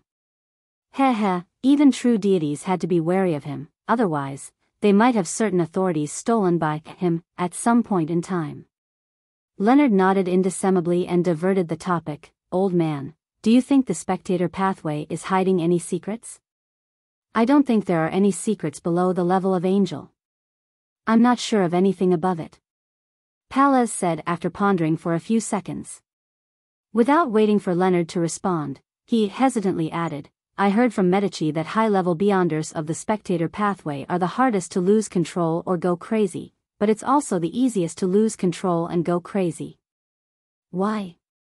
Leonard asked in surprise. Pallas Zoroast scoffed and said, I have some guesses, but I lack the necessary evidence and logic behind them. I don't want to tell you for the time being. You actually don't have any ideas or theories, right? Leonard habitually grumbled. Don't try your little tricks in front of me. The slightly aged voice wasn't affected at all. Leonard didn't dare to ask further as he deliberated for a moment before saying, Old man, I went to a real dream this time. There were quite a lot of psyche remnants of people from ancient times in it. Do you know a viscount named Mobit Zoroast? Mobit, Pallas' voice suddenly aged significantly before returning to normal. He's a direct descendant of my bloodline. He vanished after a large-scale war, and I thought that he had been killed by Ammon or Jacob in passing, causing me to fail to divine the murderer. From the looks of it, things weren't that simple. Indeed. Leonard gave an affirmative answer. Then, he briefly provided the gist of things. He's been dead for some time, leaving some of his psyche behind. In that real dream, he married a songster from the elves. After listening quietly, Pallas said after a while, That's good, too. Leonard had originally wanted to mention that Mobit also addressed Pallas as old man, but he suddenly couldn't bring himself to. He had no choice but to end the conversation there. After witnessing Leonard's and Audrey's vow, Klein returned to the real world. He tidied up the altar in the room, took out a pen and paper, and drew a complicated symbol that was a mixture of concealment and mystery prying. He wanted to summon a Rhodes to ask how it had confirmed that Grozel's travels had appeared after the disappearance of the City of Miracles, Liveseed. After waiting for more than 10 seconds, the full-body mirror in the room lit up with a faint aqueous light. Silver words appeared one after another in the dim light, exalted, benevolent, great master, your puny, loyal, and humble servant, a Rhodes, is here to answer your summoning. Do you have any orders for me? Some questions. After giving his answer, Klein was in no hurry to ask about the matter regarding Grozel's travels, intending to start with something that wasn't very sensitive first. He thought and said, A Rhodes, there's an abandoned castle in Delaire Forest. In the depths of it is a pair of bronze doors. It seems to be sealing some power coming from underground. Do you know what it is? The moment he finished speaking, the light on the full-body mirror's surface suddenly dimmed and turned pitch black. In the pitch blackness, white, liquefied words appeared one after another. I came from underground.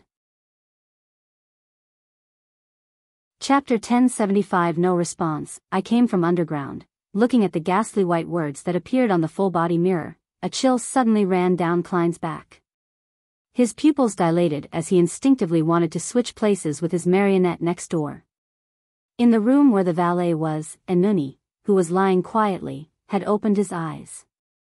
His stomach began to expand and contract as though he had a second heart, one that beat extremely slowly.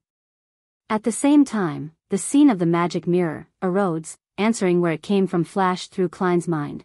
Large amounts of black sticky liquid spewed out from an underground hole, writhing and expanding. An uneven number of hands and legs that turned into numerous monsters grew out. During this process, a speck of light was shot out along with the black liquid before landing on a rock, to which it rapidly fused together, turning into a mirror with ancient patterns and black gems adorning its two sides, a Rhodes's main form. It really came from underground. And this underground is the same as the underground area sealed by the bronze door inside the ancient abandoned castle. I didn't make the connection before. It's not like I could help it. There are just too many things that involve things from underground. Most of them have little special meaning, just like coal. A few days ago, I didn't think that there was anything overly special with the underground. Klein controlled the urge within him and ignored the shock from a Rhodes's answer, and he said with an unperturbed expression, What's the exact situation? The ghastly pale words changed and gave off a baffling feeling, as though it was almost crying. Great Master, I'm not exactly sure what happened. I only came to the surface and became a mirror before I gained true sentience. I don't remember anything from before. Oh yeah, there's something that might be related. Do you want to hear it? Speak. Seeing that Rhodes's attitude was still all right, Klein heaved a sigh of relief. The color of the words on the full-body mirror's surface had slightly recovered, and it became somewhat pure white. Didn't I say it before? I see support and dominance from you, and other than that special calling, I have similar feelings towards the underground. It makes me feel warm and makes me want to return to submit myself. This might be why I became your servant. What? The things from underground give people the same feeling as the gray fog? They all involve support and dominance? Upon seeing Rhodes's answer, Klein jumped in fright once again. If not for his clown's ability, he would have lost his composure.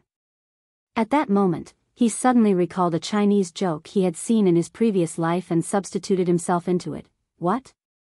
The things that the ancient gods fear come from underground? What? Rhodes also comes from underground? What? I also come from underground? This is really funny and scary. No, this might not be a joke. The original owner of the mysterious space above the gray fog, the creator of that strange door of light, the existence that pulled all the transmigrators over, might be related to the underground, or he has all kinds of connections with it. Klein's thoughts wandered as he instantly thought of many matters. As an indescribable shadow loomed over him, he smiled and mocked himself. No matter what, there are new clues and directions for the investigation into the gray fog and transmigration. Klein composed himself and asked in deliberation, what do the churches and secret organizations know about the underground objects that require sealing? On the full-length mirror, the white words returned to its silver color. It's almost unheard of. It seems to be concealed by some sort of power. Isn't that concealment? Klein frowned slightly and didn't say a word. The silver words on the mirror continued to appear. However, there are some legends that exist within a group of secret organizations. According to the legends, the underground is described as the lair of devils and evil spirits, the source of humanity's decadence, the primordial sins and evil. The first one is wrong. The underground object that needs to be sealed has a high chance of having nothing to do with devils or evil spirits. Legends are actually similar to the mysterious symbols. Don't look at what is said, but peel off its outer skin and figure out what it symbolizes. This symbolizes the fear of the underground, from the body to the spirit, from one's consciousness to one's feelings. Klein's thoughts raced as he said with a nod, it's your turn to ask a question. Great Master, your loyal servant, Rhodes, has a small suggestion. Do you want to hear it? Silver words appeared on the full-body mirror one after another. Speak. Klein could vaguely guess what Rhodes was suggesting. Before you return to being divine, try not to investigate anything related to being sealed underground. The silver words quickly squirmed, reforming into a new sentence. As expected. Klein sighed and calmly said, next question. How did you confirm that Grozel's travels appeared after the disappearance of the City of Miracles, Liveseed? The words on the surface of the mirror quickly distorted, merging into a clump, and then quickly dispersing. It's a revelation information obtained from the spirit world, since it originated from the dragon's subsidiary god, the Dragon of Wisdom. Your loyal servant believes that it can be confirmed. Great Master, is there a problem with that? How direct? After sighing, Klein instantly thought of how the Dragon of Wisdom, Haraburgen, should have entered the book world before and approached the bronze door behind the ancient god's throne, likely having some knowledge of what was sealed underground due to his omniscience. Furthermore, Klein believed that the ancient dragon had hidden a deeper layer of secrets in Grozel's travels. He could vaguely grasp it, but he couldn't tell what it was and grasp at it. No, Klein answered Rhodes's question. Then, he probed, why didn't you mention the Dragon of Wisdom's true name? It's because I don't dare to directly give the name of a god. Rhodes gave a confirmed answer in a tacit manner. Klein nodded and didn't ask further. It's your turn. Great Master, do you have any more questions? The silver word rapidly reorganized itself on the slightly dark mirror. No, that's all for today. Klein shook his head. With that said, he remembered what had happened the previous time and added, I'll summon you again when there are new questions. The full-body mirror immediately brightened, and the silver words sparkled, Yes, Master. Your loyal and strong servant, Rhodes, is waiting for you to call again. This time, it wasn't a simple drawing but a white cat's paw with a red center. There's always something new. The corner of Klein's mouth twitched slightly as he watched the full-body mirror the bedroom return to normal. He stood in the darkness, bathed in the crimson moonlight shining through the curtains. After standing quietly for a while, he returned to his bed and quickly fell asleep with the help of cogitation. The next morning, on Monday morning, Klein woke up 15 minutes earlier than usual. He led his valet, Enuni, down to the first floor and said to butler Walter, I had a nightmare last night. I want to visit the cathedral before breakfast. Although butler Walter was surprised by this, it wasn't too strange. After all, as long as the cathedral's doors were open, people could enter at any time. He quickly arranged for a carriage and sent Dwayne Dantes all the way to the door. When Klein arrived at St. Samuel Cathedral, the door wasn't opened yet. He waited until 8 before entering the main hall with the first batch of believers. He found a seat in the first few pews and sat down facing the dark sacred emblem. Closing his eyes in the tranquil environment, he focused on chanting the goddess's honorific name in ancient Hermes. The Evemite goddess who stands higher than the cosmos and more eternal than eternity. You are also the Lady of Crimson, the Mother of Concealment, the Empress of Misfortune and Horror, Mistress of Repose and Silence. After he finished reciting the honorific name, he changed to his normal loan language and said almost soundlessly, There's an ancient castle in the middle of Delaire Forest. There's an ancient bronze door deep within it. It's sealing a powerful corruptive force. How should I eliminate this latent problem there? This wasn't a test of a deity, but an open report. As for what reaction the church would have after that, and what they would see through their operations, was a whole other matter. After repeating it 7 times, he began to pray seriously. Time passed. In the quiet and peaceful church, Klein stood up and walked out of St. Samuel Cathedral with his valet, Enuni. During this process, he didn't receive any revelations, nor did he see the matron of the Evernite cloister, Ariana. The feedback itself meant something. That was he wasn't qualified to know about the underground seal. East Borough, in a 2-bedroom apartment. Furs pulled up the blanket and covered her head. She abhorred the curtains here because they were too thin and translucent and couldn't block out the morning sun. That seriously affected her quality of sleep. I have to change it. No, we might have to move again soon. Just as Furz's thoughts wandered about, she heard the sound of the bedroom door opening and Zio's familiar gate. In a flash, her blanket disappeared and a letter landed on her. Your letter, from Pritz Harbor, Zio informed her. Teacher's reply. Furz sat up suddenly, opened the letter, and quickly read it. After a moment of silence, she said, I have to go out for a while.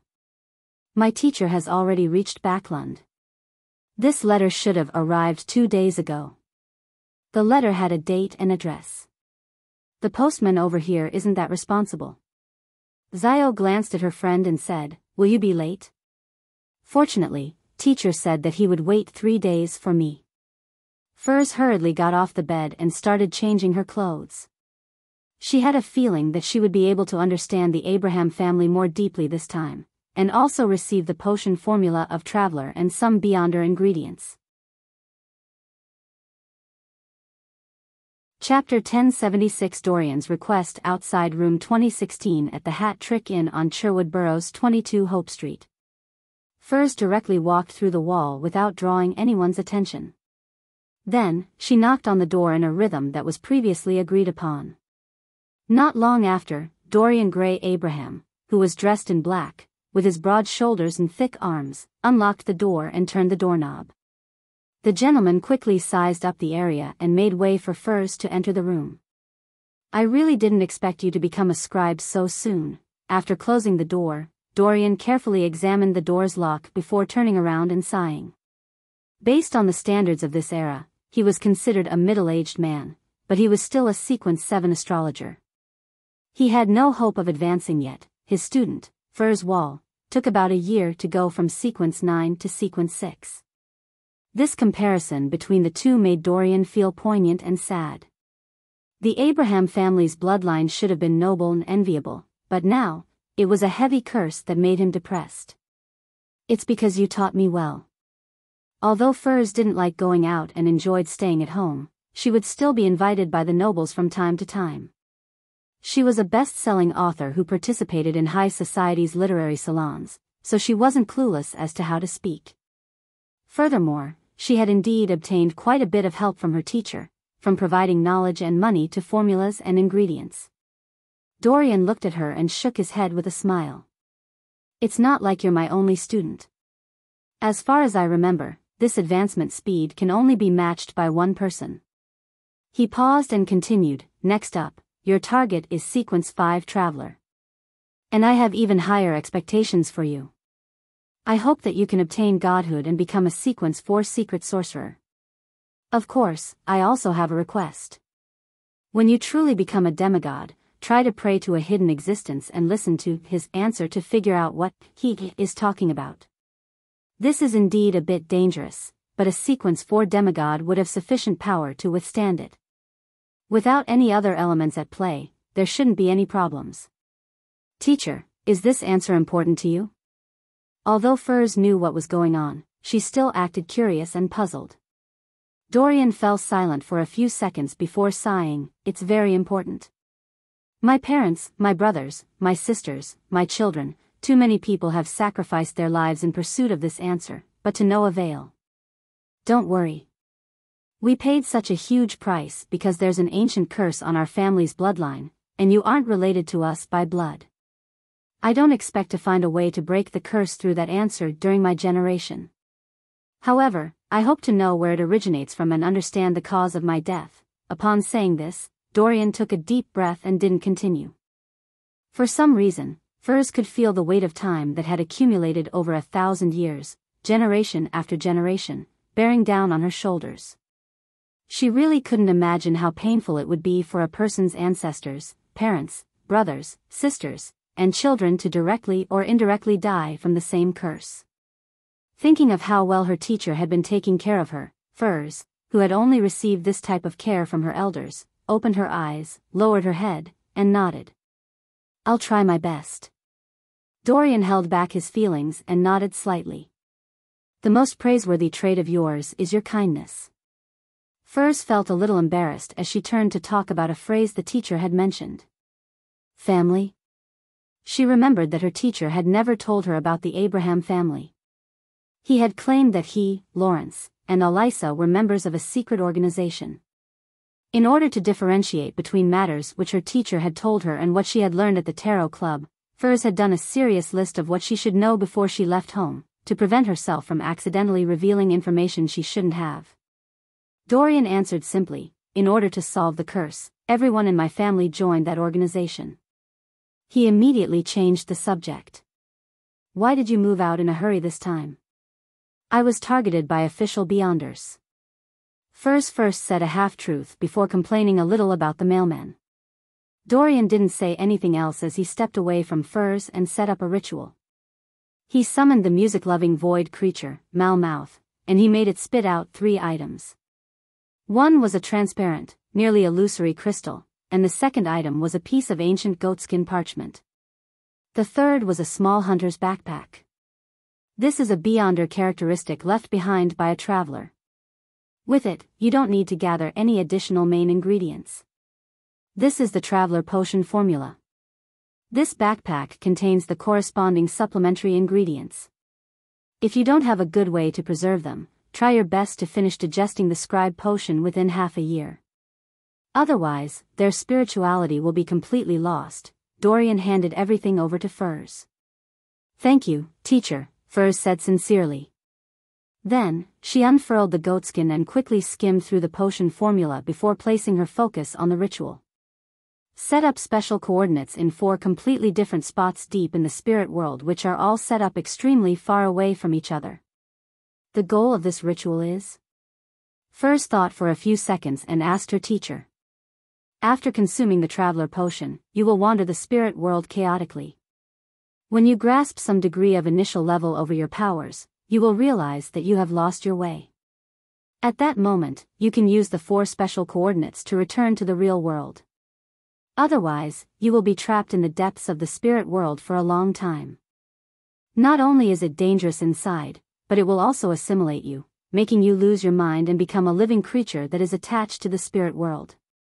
Although Dorian had no hope of becoming a traveler, he had seen students advancing to sequence 5 before. Then there should be another alternative, Furs muttered in thought. Yes.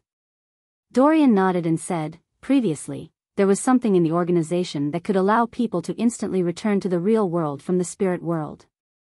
Unfortunately, it was lost. Without waiting for Furs to ask, Dorian said, if you really become a demigod and fulfill my wish, I'll hand over an important item that I'm in charge of to you. This is an expectation your teacher has for you. One of the powerful sealed artifacts of the Abraham family? Furs had a vague guess, but she didn't dare promise anything. She said the same thing, I'll try my best. Following that, she asked curiously, Teacher, you mentioned that sequence 4 is a secret sorcerer. What about sequence 3, 2, and sequence 1? Dorian immediately laughed. You're only a sequence 6.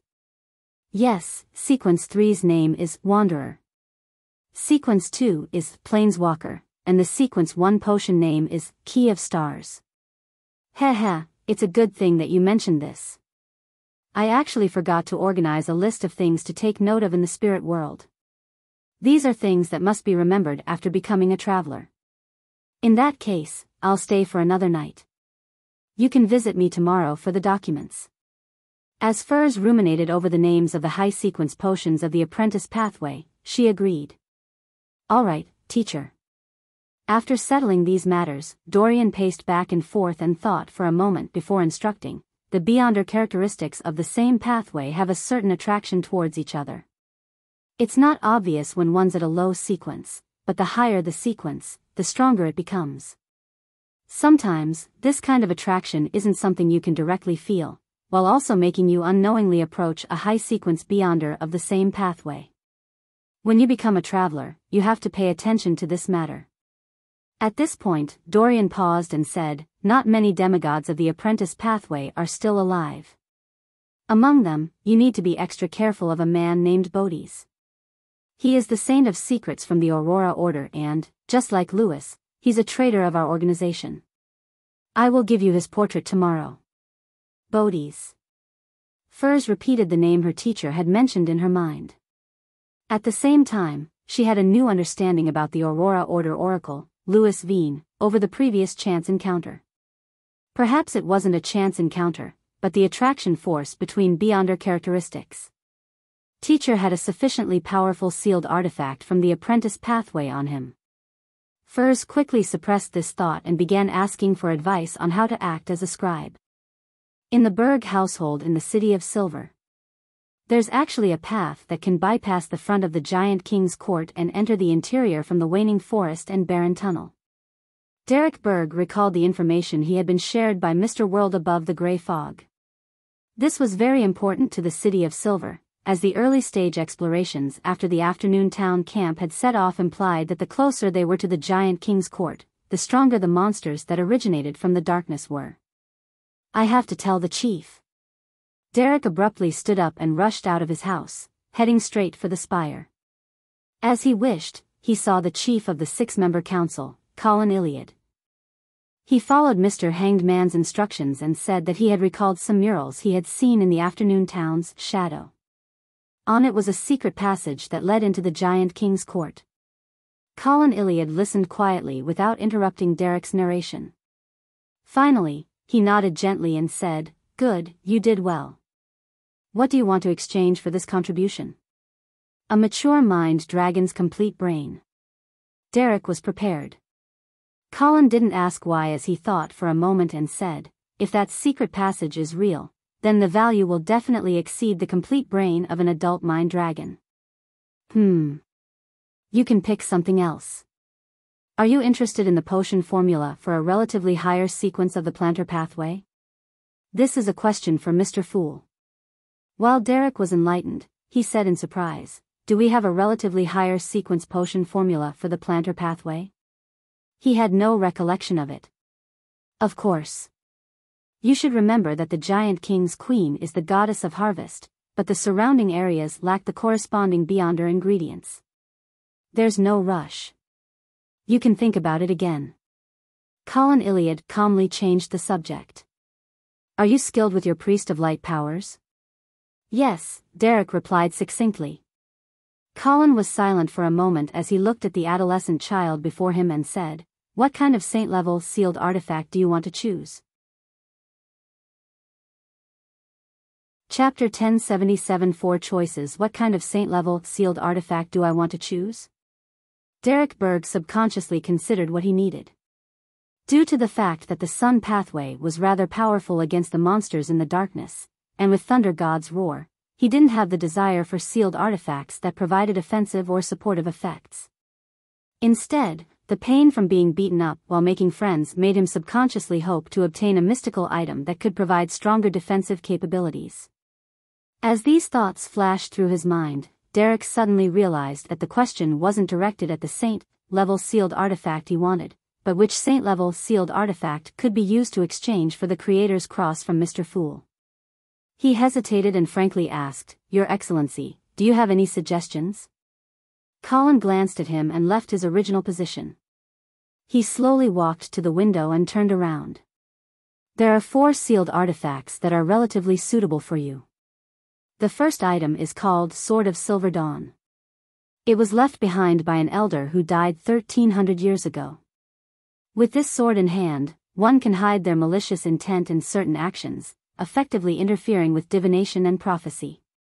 They would obtain an exaggerated amount of strength and bring to their surroundings a dawn that can resist evil and degeneration. It can also stir up a powerful destructive hurricane of light. It can create an invisible and sturdy defensive wall around the wielder. Every time it connects to the land, its defensive strength will be unshakable. At the tip of the hilt is a single-eyed, huge-mouthed head engraving with living characteristics. Feeding the corresponding herbs, essential oils, and medicine to this engraving will give the Sword of Silver Dawn different effects. For example, lightning strike, freeze, purification, decay, and exorcism. This sword has strict requirements for its usage.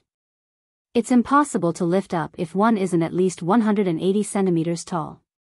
Below 200 centimeters, it will be hard to unleash its full strength. In addition, the head engraving at the hilt is very fond of talking. It's always talking non-stop.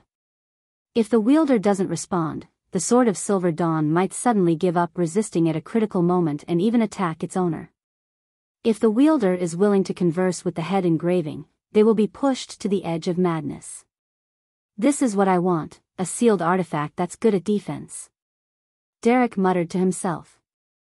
He didn't interrupt the chief's explanation as he quietly listened to him introduce the other sealed artifacts. The second is Twilight Mask. This is from the first chief. It's a mask made from a skull. It can hide any malicious intent, thoughts, and inclinations. It makes the wearer feel like a dead person without any thoughts. As long as one puts on this mask, one will possess the power of a real giant and have control over the undead. Any living creature that looks directly into the eyes of the wearer will immediately die. Even those that possess godhood will be seriously injured. And even without any direct eye contact, the target of the wearer will slowly wither away as if they were floating across a river of death. The person wearing this mask can also create a terrifying twilight storm. Any item stained with the dim light will disintegrate, rot, wither, and die, losing the vibrancy of life. Most of the attacks, aside from purification, are ineffective against the wearer of Twilight Mask, as though no one can kill a dead person. This Twilight Mask is extremely powerful, but it's extremely dangerous. Even if it's not doing anything, the people around it would suddenly die one after another for no reason. Therefore, it must have a proper sealing method. No matter who it is, once you put on this mask, you will hear the sharp shriek and howls that seem to come from deep within the underworld. This is a psyche attack that will drive people crazy and make them lose their minds. At the same time, as long as you wear this mask for more than 5 minutes, you will permanently become its slave.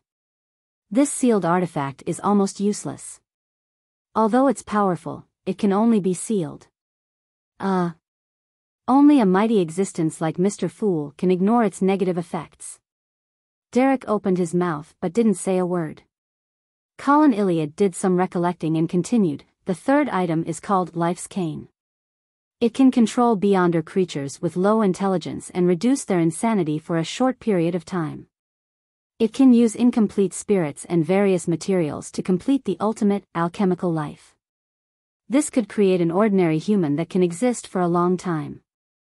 It can also create different dolls that could be used for battle and various kinds of things. This includes stone golems, mud golems, and steel golems. Any living creature lashed by this cane would have an increased tendency towards madness and losing control. Their bodies would also have a certain chance of mutating, producing watermelons, mushrooms, and wheat. Of course, these things cannot be eaten, as they would result in contamination. As for the living beings touched by the cane's tip, they'll be healed no matter how seriously injured they are, other than those that have already lost control. This cane will fill the surrounding areas with a vibrant life force. Be it plants or animals, it can grow with exuberance and reproduce rapidly. Unfortunately, it is useless against this land that is cursed. The person carrying Life's Cane has a high chance of mutating. The longer one holds it, the higher the odds. This will result in additional organs, or even them having missing body parts, being replaced by various plants. Sounds very sinister. For some reason, Derek felt a little horrified. Finally, he couldn't help but ask, what's the fourth sealed artifact? It's from a demon which lost control. I hunted it and called it Fallen Flute. This is a plain-looking silver flute. However, once someone blows it, the living around it will fall into an unavoidable illusion. Their anger, sorrow, pain, greed, vanity, arrogance, and other desires would rapidly swell. Some would have their mind explode, others lose their sanity or experience a loss of control. Being in the vicinity of Fallen Flute, all sentient beings, other than the wielder, will significantly have their mental facilities deteriorate and will easily make mistakes. At the same time, the wielder of the flute is exceptionally sensitive to danger. Sometimes, they can even predict the possibility of a threat to their lives 1 to 2 days early. Wherever this fallen flute is, one's humanity will gradually degenerate, and all kinds of desires will enter center stage as their beliefs are cast aside. The wielder will also turn cold and be unable to have normal emotions again. The more they use it and the more they carry it, the worse it will be. And this might result in conflict with their own pathways acting, leading to an increased risk of losing control. After introducing the fourth sealed artifact, Colin Iliad's light blue eyes, which seemed to be filled with stories, looked at Derek and asked, "What do you think?" "I need some time to consider," Derek replied rather skillfully. "Indeed, this is really important to you. You can't rashly make a decision." Colin nodded. 3 days later, we will set off for the afternoon town camp. Tell me your answer before we set off, and reserve some time to familiarize yourself with the sealed artifact." "Yes, Your Excellency." Derek bowed seriously and left the chief's room. He wasn't in a rush to return home to pray to Mr. Fool. Instead, he planned on heading to the training field first to temper his various domain theurgical spells. This was a habit engraved deep within the pulses of every single person in the City of Silver. Only a self-disciplined person who could endure hardship was able to live longer in these desolate and dark lands. In a dark alley in the Backlund Bridge area, Zio once again met the Golden Masked Demai 9 member who clearly showed kindness to her. "The judge potion formula might take some time," the Golden Masked man said. This was because, although the investigation into Zio didn't continue, it didn't end. Zio pursed her lips and nodded, as though she had finally made up her mind. "I don't want that formula anymore." "You gave up?" The Golden Masked man was surprised and couldn't hide his joy.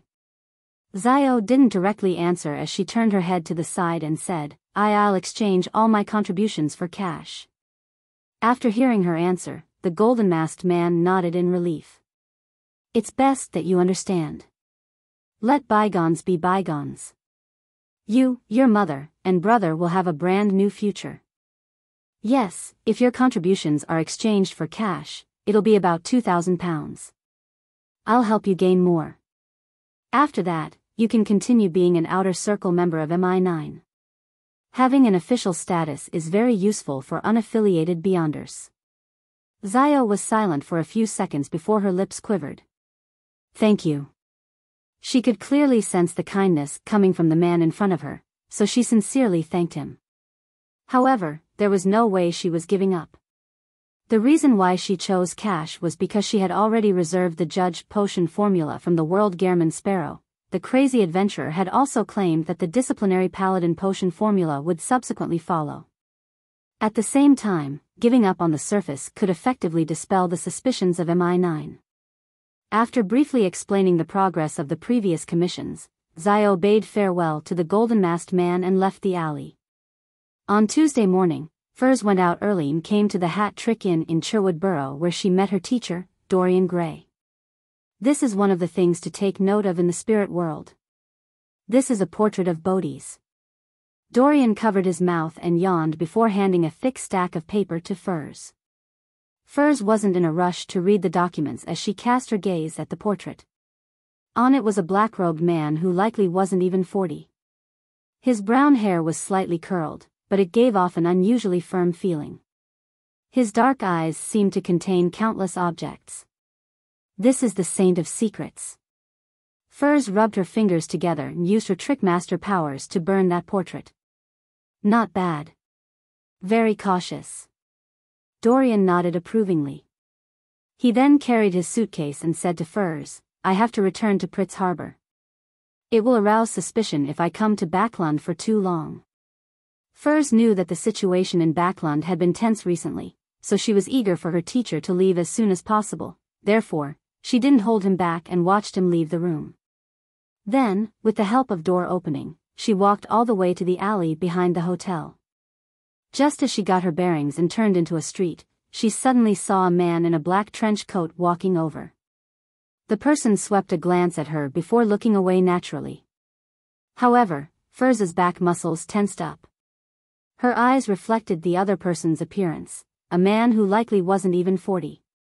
His brown hair was slightly curled, but it gave off an unusually firm feeling. His dark eyes seemed to contain countless objects. You're tuning into the Biyao's Wuxia Chronicles YouTube channel. Don't forget to subscribe and join us on this journey to catch the most captivating stories.